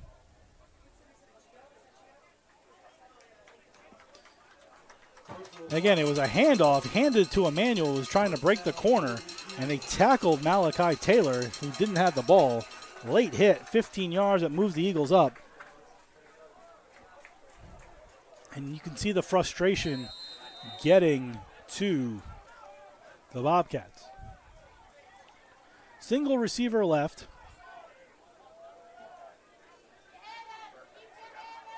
Single to the right. Twins to the left now, 1 tight end. Handoff to Emanuel again, up the middle, looking for a hole. Good job by the offensive line, and a solid 9-yard run by Emanuel. Might have gotten the first down as well. Referees and judges moving the lines, 10 yards more for Emanuel. And the Eagles get another first down, and now Emanuel only a few yards away from 100 yards rushing today. A good job by the Eagle offensive line. And again, we've talked about it. Their 3rd year together, as this program has grown, you get bigger, you get stronger, you get more comfortable, and you're used to playing with these guys. And you can see the offensive line today has been good.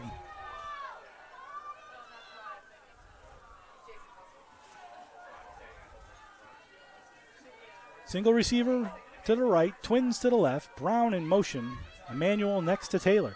Taylor gives to Emanuel, but flags fly. And I think that's delay of game, and it is, on the Eagles. So that'll push him back 5 yards. And again, you want to run that clock down, but you don't want to take penalties, which may result in you giving up the ball. One thing I'll say as well, though, the Eagles last season only gave up 1.9 sacks a game. That was 74th. That was actually one of their better stats. 74th in the country. While today, and give credit to West Virginia Wesleyan's offensive line, they were dead last in sacks allowed last year, 4.5 a game. The Eagles only have 1, I believe, so far. Twins left, single right. Brown in motion again. Snap, handoff to Emanuel, looking for a hole, finds a hole, breaks through the first line of tacklers, and finally dragged down by 0. Colin Webster, 6'2", 220 senior, out of Accokeek, Maryland, formerly of Robert Morris. But got 7 yards back, so it's 2nd and 8. And now in the game for the Eagles to run is Adonis White. Eagles very happy to take 25, 30 seconds off a play as we're under 8 minutes to go. In the 4th quarter, Eagles lead 41-24. Twins left, single right, gives to White, takes the ball 2 hands, breaks 1 tackle, breaks a 2nd tackle, and gets a first down on at least 11 yards. Good job by Adonis White to get the first down and get into Bobcat territory. As that ball gets to the 43-yard line. 1st and 10 Eagles as they continue to drive all on the ground. Again, give credit to that offensive line who have been pushing the Bobcat D-line around in this game. Twins left, single right. Brown, the tight end, to the left of Taylor with White in the backfield to his right. Another handoff to White. Tries to go around one tackle, goes backwards and turns the corner. All of that. Ran 15 yards to gain 1. As actually at one point he ran backwards, but got the 1 yard to make it 2nd and 9. Under 7 minutes to go in the fourth quarter.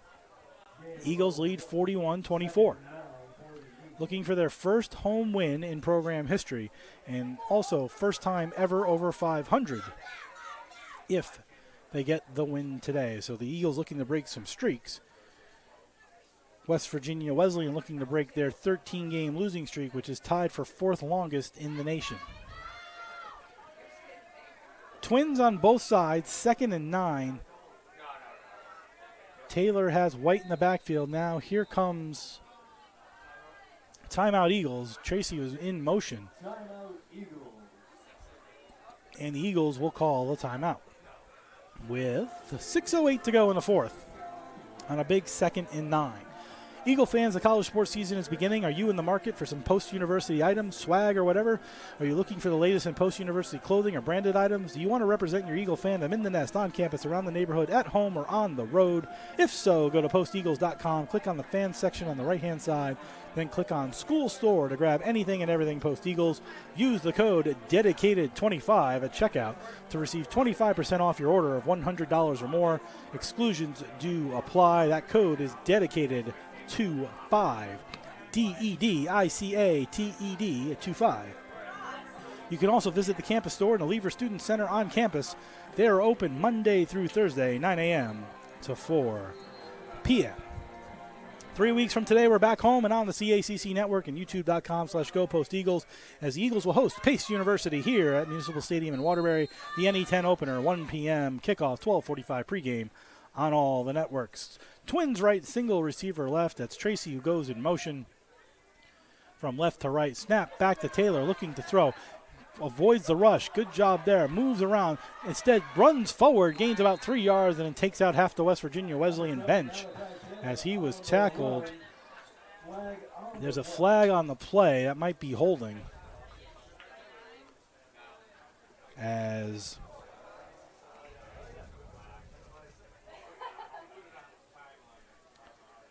'66 Colby Lorson Rice looked to be in a bit of a holding match with 96 Vincent Wells. Let's see if that's the penalty or if there's something more. That's what it is. It's going to create a third, either a 2nd and long or a 3rd down. They're going to push him back with 6:07 to go in the fourth quarter. So Lorson Rice for holding pushes the Eagles back 10 yards and will create 2nd and long. Back in Eagle territory it goes.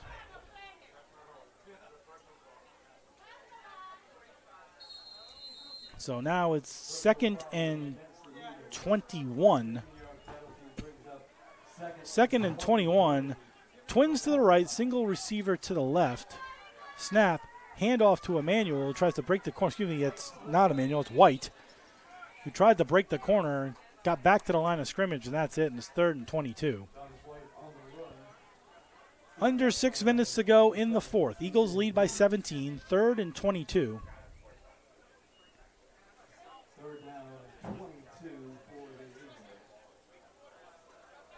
Eagles probably looking either at a handoff to kill more clock or some kind of screen. It'd be interesting to see if they try to find Josh Tracy, who's on the far side of the field in the Twins formation. Yeldell over here on the near side as time continues to tick, close to 5 minutes. Snap, fakes the handoff, rolls out, gets the screen. Didn't get the play they were looking for. I'm not sure if that was supposed to go to White or if it was supposed to go to a coming back at Gambino. Either way, it kills the clock, and it brings up 4th and 22 with 5:01 to go in the fourth quarter.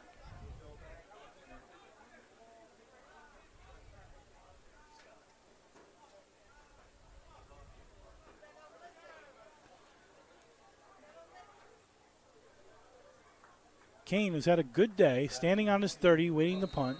Back is Emmanuel Scott, all the way back on his 10.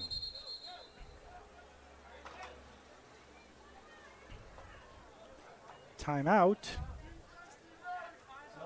Bobcats. Interesting to call a timeout when you're trailing and getting the ball back on a punt. Interesting time to do that.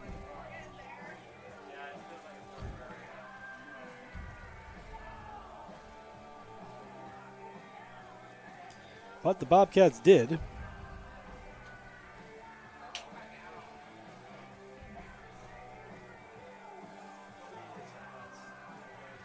As we await the punt.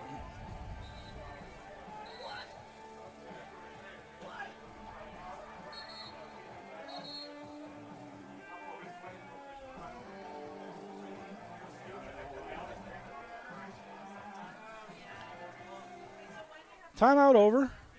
Same setup. Scott standing back on his 10.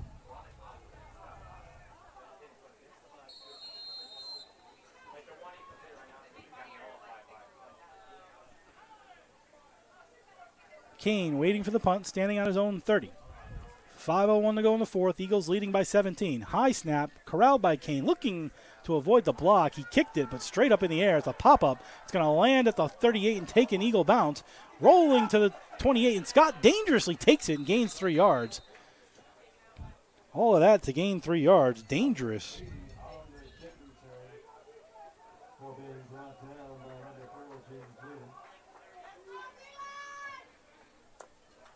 Now the Eagles have to play defense. 4:48 to go, leading by 17.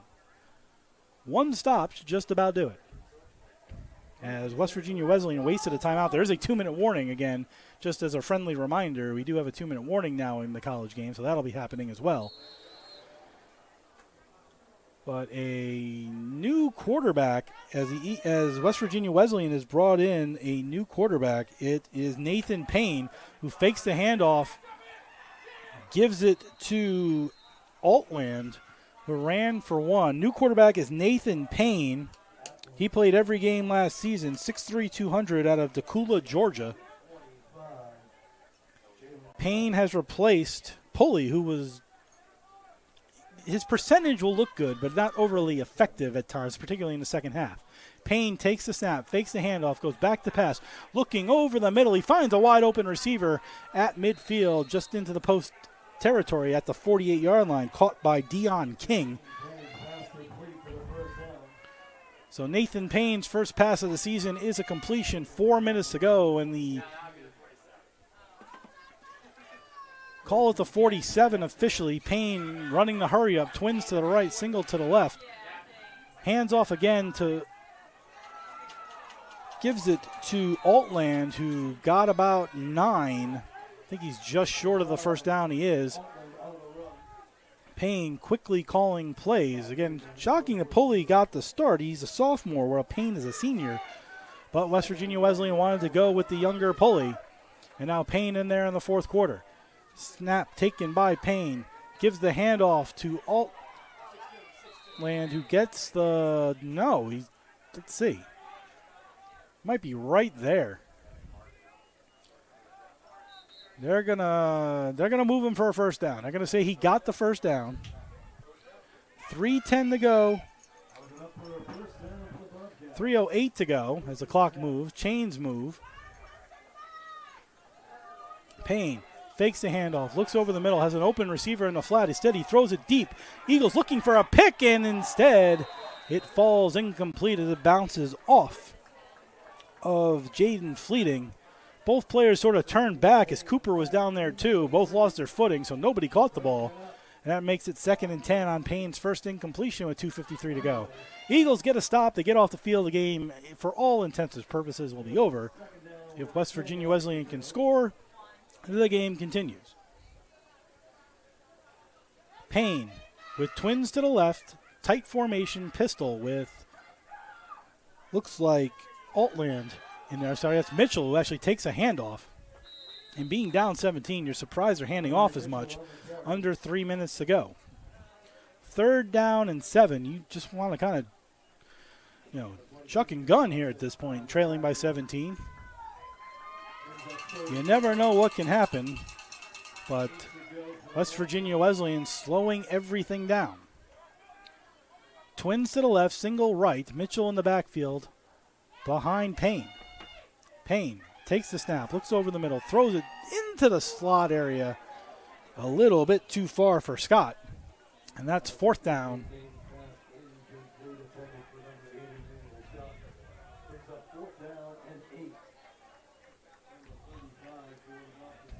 Fourth and 8 at the 35-yard line.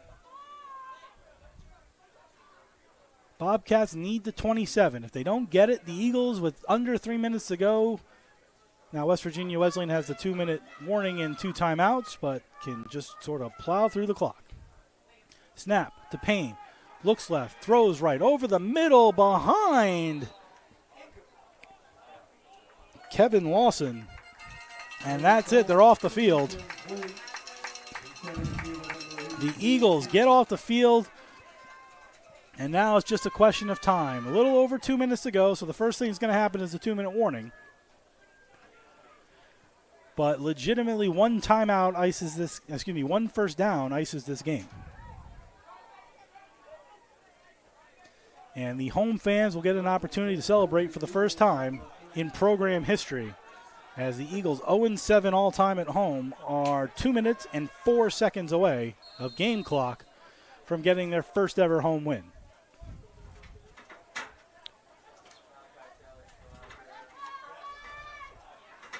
Taylor's the quarterback. He hands off to White. White tried to break the corner, slipped down. That'll take us to the 2-minute warning in 1 second, and there it is. 2-minute warning, 2nd and 9, as the Eagles 2 game minutes away from getting their first ever victory here. And this game brought to you by Post University, offering online, hybrid, and on-campus degree programs to meet your needs. For you, Post is personal. For more information on all of Post degree programs, to visit campus, take a tour, or to apply, go to post.edu. That's post.edu. 2 minutes away from the first home win in program history. First time the Eagles will ever be over 500. They're going to be 1-0. Second win in Division II history. 2 minutes away. Don't want to count your chickens before they hatch, but we're pretty close to being able to lay that first egg in the nest for the Eagles at home. Single receiver right, twins to the right, single receiver left, handoff right up the middle for a yard. Let's see if West Virginia Wesleyan uses the timeouts, or have they decided just to let it run. They have decided to let it run. So now, Eagles just going to let the clock tick down. Nope, now West Virginia Wesleyan calls the timeout. Don't know why they let 20 seconds of game clock run before they made that call. If you're going to call it right away. I don't know why you would waste the extra seconds, but they did.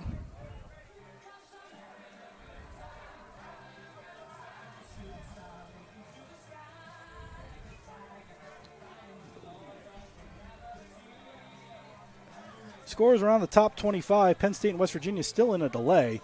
Tennessee, number 15, leads Chattanooga 62-3. Oklahoma State, number 17, leads defending FCS national champion South Dakota State 17-6. Number 4, Texas has a 7-0 lead in the first quarter over Colorado State. Akron looking to pull off the all-time upset at Ohio State, leads 3-0. Miami and Florida, no score. Georgia, number 1 Georgia, demolishes Clemson 34-3. Trips to the left, single receiver right. This probably should be a handoff. It is. It's fumbled again on the handoff. The Eagles trying to get on top of it. And that has been the one major problem for the Eagles today. is that's the third time there's been a problem on the handoff exchange. Twice by Taylor, once by Famicon. Eagles got on top of it again, but again, it's better teams. You can't fumble 3 times. And now it's 4th down and, well, to make it 11. Doesn't look like West Virginia Wesleyan is going to call another timeout. So the clock's ticking away. We're under a minute to go. They're going to have to punt it.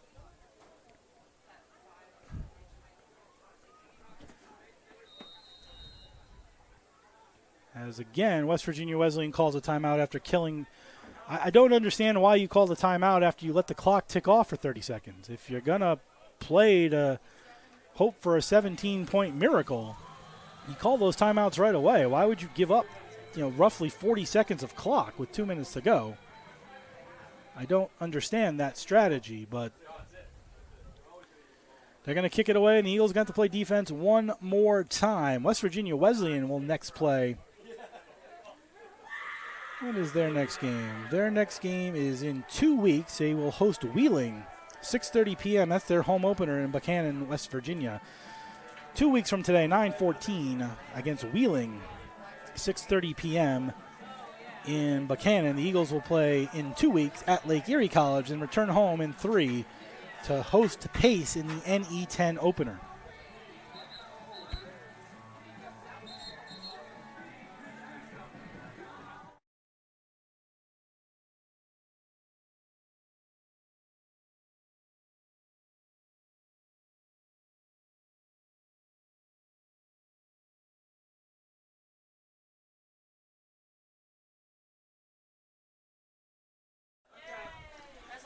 Timeout over. Eagles going to punt. It's Kane with Scott back to receive at the 25. 57.5 seconds remaining, and the Eagles can celebrate their first home win. Snap to Kane's a bit low. He's going to get it off. Good driving kick into the wind. Scott will field it at the 35, take a big hit, get hit a third time, and then tackled out of bounds. Antoine Walden led the hit parade, as Scott a few times has tried to create a play. 48.1 to go, one defensive stand away. So Eagles credit, they've played well on all aspects of the game. Their one thing you can say is 3 fumbles, 1 of them lost, 2 of them recovered, and struggled to get sacks on a team that led the nation in sacks allowed. For West Virginia Wesleyan, they played a strong first half, but the last 2 minutes of the half got away from them. Eagles took the lead and never looked back. Payne hands it off on the jet sweep, 35-40, then a awkward fall at the 45 by 17, Elijah Lewis. West Virginia Wesleyan out of timeouts. The clock will stop on the movement of the chains, and under 40 we go. Payne, who's replaced Pulley as the quarterback, takes the snap, looks over the middle of the field, trying to find somebody, points for somebody to go long, throws it, caught by Lewis again, and then a big hit by Walden. And another first down, and the fans starting to rise up with 25 seconds to go. Pom-poms and balloons and everything flying, 23 seconds to go. Eagles lead by 17. They kill the clock, does Payne. Again, team might have had 40 more seconds of time if they had called those timeouts closer, but they didn't. But 2nd and 10 as Payne kills the clock, slowing the celebration down just a little bit with 19.6 to go in the fourth quarter. Twins on both sides. Altland next to Payne. West Virginia Wesleyan out of timeouts. Man in motion. Back to Payne. Back to pass. Over the middle. Caught again by Lewis, and then mauled at the 15-yard line. Clock stops again with 10 seconds to go. See if Payne clocks it. It looks like he's coming up to clock it again, and he does. With 9.8 to go. So I think we can officially say that the Eagles are going to win this game, because I've never seen 17 points scored in 9 seconds, and I don't think I'm going to see that today. But West Virginia Wesleyan trying to get into the end zone one more time. Believe it or not, the Eagles with the 41 points are under the Bobcat average for defensive points allowed. Payne rolling out, hit from behind, throws it into the middle, looking for a pick. And there's still one play to go, 2.4, but there's going to be a penalty. It's going to be a penalty on West Virginia Wesleyan for a hit from behind. I don't know what you call that, maybe a chop block. What? A hit from behind, that's what they're going to call it. As frustrated number 73, that's Deshaun Davis, offensive lineman, 6'6" junior out of Decatur, Georgia, formerly of Coahoma Community College. Takes the hit in the back penalty, and this should be the last play. Just don't want to see any frustration or anything here. Just want to get kind of everybody get out of here without anything else.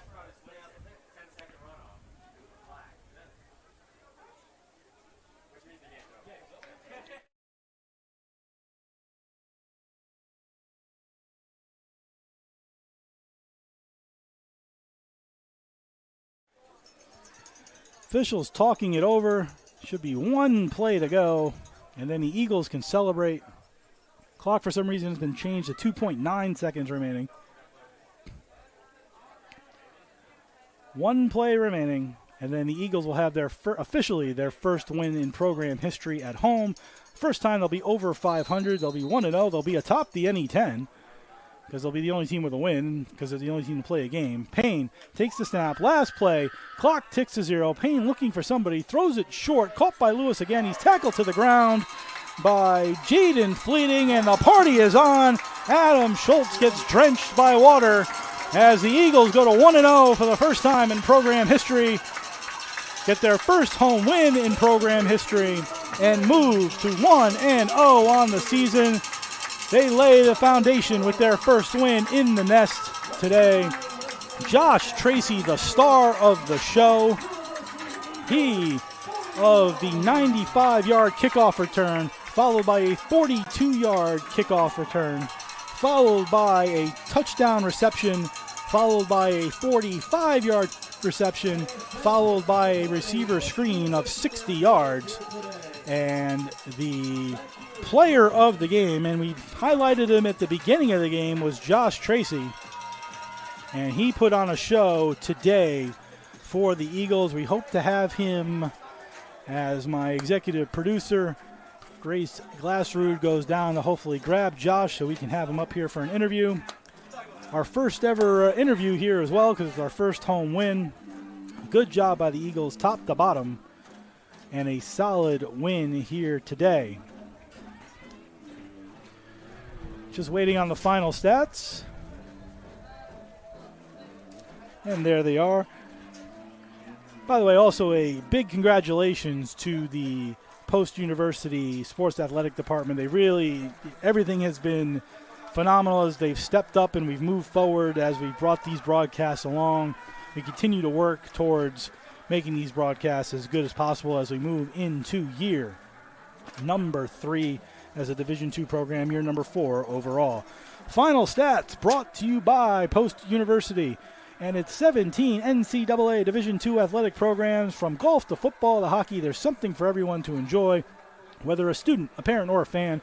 For more information on Post University athletics, news, scores, upcoming schedules for all your favorite teams, please go to posteagles.com. That's posteagles.com. And to steal a line from one of my favorites, a happy recap for the Eagles, who moved to 1-0 on the season, a 41-24 win over West Virginia Wesleyan University, who have fallen, college, who have fallen to 0-1 in their 14th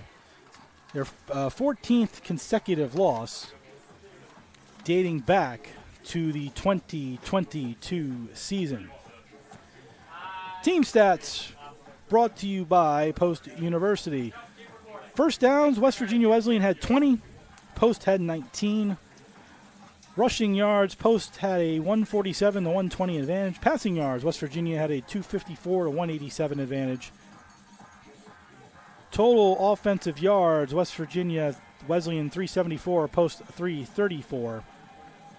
Again, probably the biggest stat, and we've talked about it multiple times, penalties. West Virginia Wesleyan 13 for 117, Post 7 for 37. Fourth quarter, the Eagle offense took over a little bit. That large gap in time of possession closed. 34 minutes for West Virginia Wesleyan, 25 and change for Post. Third down conversions, WVW 6 for 17. The Eagles 2 for 9. That's a stat to keep an eye on as we move forward. That's below their percentage from last year. But need to do better there.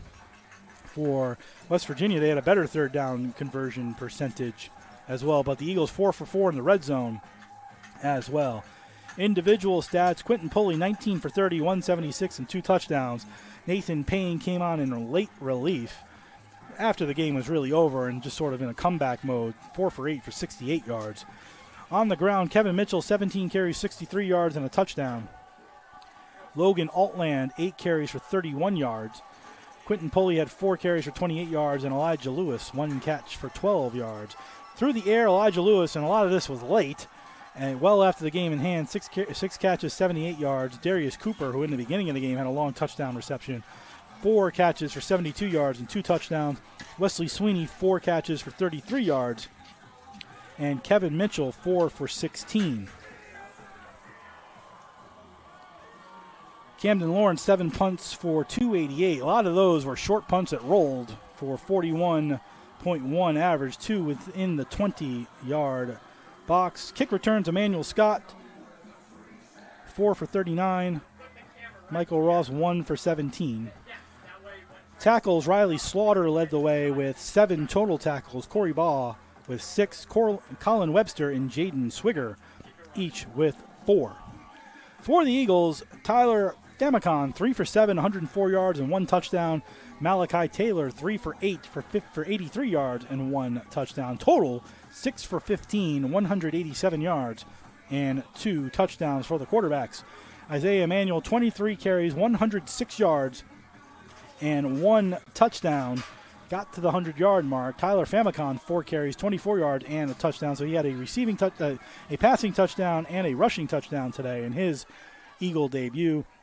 Adonis White, 7 carries for 27 yards, and Josh Tracy, 1 carry for 5 yards. Receiving-wise, the star, Josh Tracy, 4 catches, 163 and 2. Jermaine Tillery, 1 for 19. Ethan Brown, 1 for 5. Aiden Kane, 5 punts, 165 yards, 33-yard average, 1 inside the 20. He was a kicking star, though, as he went 4 for 4 in extra points and 2 for 2 in field goals. Kick returns, as we talked about, Josh Tracy, 2 for 143 and a touchdown. Hopefully will be Division II something, because he had 143 yards of kick returns and 160 yards of receiving. Got to promote that somehow. Torrell Dale, 2 kickoff returns for 19 yards. Tackles, Travis Manqual, 10 total tackles. Michael Gabetti, 9. And the only sack, and an Antoine Walden and Jaden Fleeting with 6 tackles apiece.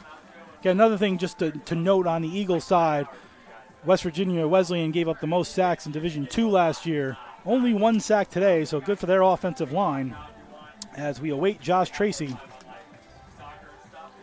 to join us as our player of the game.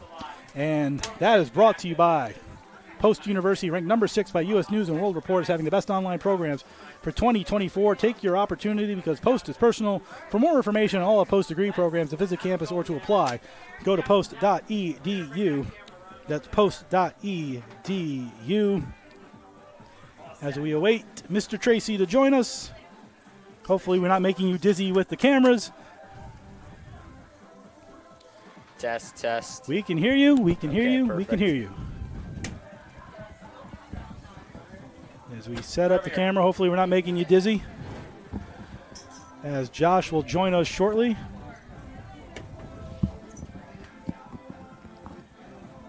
Josh, can you hear me? Yes, sir. All right, welcome. Congratulations. Great game today. Let's first talk about first win in program history at home. Talk about what that means for the team. It feels great. It means a lot. You know, we're a young team starting out, a young program, so this meant a lot coming. We got to keep moving forward.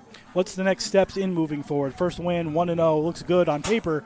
2 weeks for the first road game. What do you guys need to do further as a team? So we got to go back. We got to hit the film room, and we got to get better in there for sure. And, you know, we got to we have a bye week this week, too, so we got to take the wins and the losses and move forward with that. One thing about football, not an individual sport, but let's talk about you individually, though. Kickoff return, as soon as they got up 7-0, you came back with a 95-yard kickoff return. What did you see? How'd that play open up? I didn't even think I was going to score on that, but, you know, it felt good. I don't know why they kicked me the ball, but, hey, it was good to go out there and get a touchdown on the opening kickoff, so that was good. They did it again shortly thereafter. You almost pulled it again. The kicker kind of stuck his leg out there a little bit and got you. I thought they was going to call a flag on that one. I was supposed to have that touchdown too, for sure. So almost there, but you made up for it with 2 receptions for touchdowns, one wide open down the middle of the field. What were you seeing on that play? You had 5-10 yards on anybody. Yeah, the safety was down, so I didn't think they were going to call it 2 times in a row, but they played the same defense, so I told my coach, hit me. Let's do it.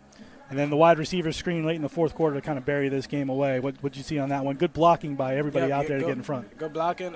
You know, as soon as I caught the ball, usually I feel presence around me, but I didn't feel nobody, so I just kept going. So what goes in now, you enjoy this for the day, right? And then you come back and and then you wake up tomorrow and it's on to the next game, which is Lake Erie College. Yep. So what's the next steps in preparation? Obviously rest a little bit, enjoy today, move forward to tomorrow. How do you move this team forward to where this isn't like, again, first win in program history at home? You're moving into the NE10. These games are going to get tougher. Right. It starts in the film room. I feel like we need to have a great week during this bye week, you know, prepping and watching the next team. And, yeah, just don't let this win right here get above our heads, and we'll be good.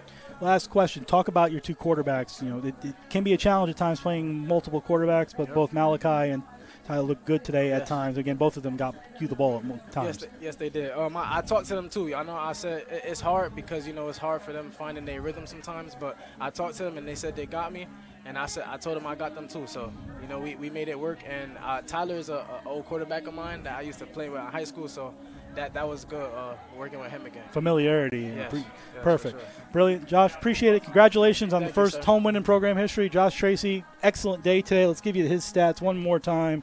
4 receptions, 163 yards, 2 touchdowns, and then 2 kick returns, 143 yards, and 1 touchdown, 316 all-purpose yards. Congratulations, Josh. Good luck. Sir. We'll see you. Hopefully we'll do this again. Thank you. Hopefully. That's Josh Tracy. That's the end of our broadcast today on the CACC Network and YouTube.com/GoPostEagles. You're listening and watching the Post University Football on the CACC Network and YouTube.com/GoPostEagles.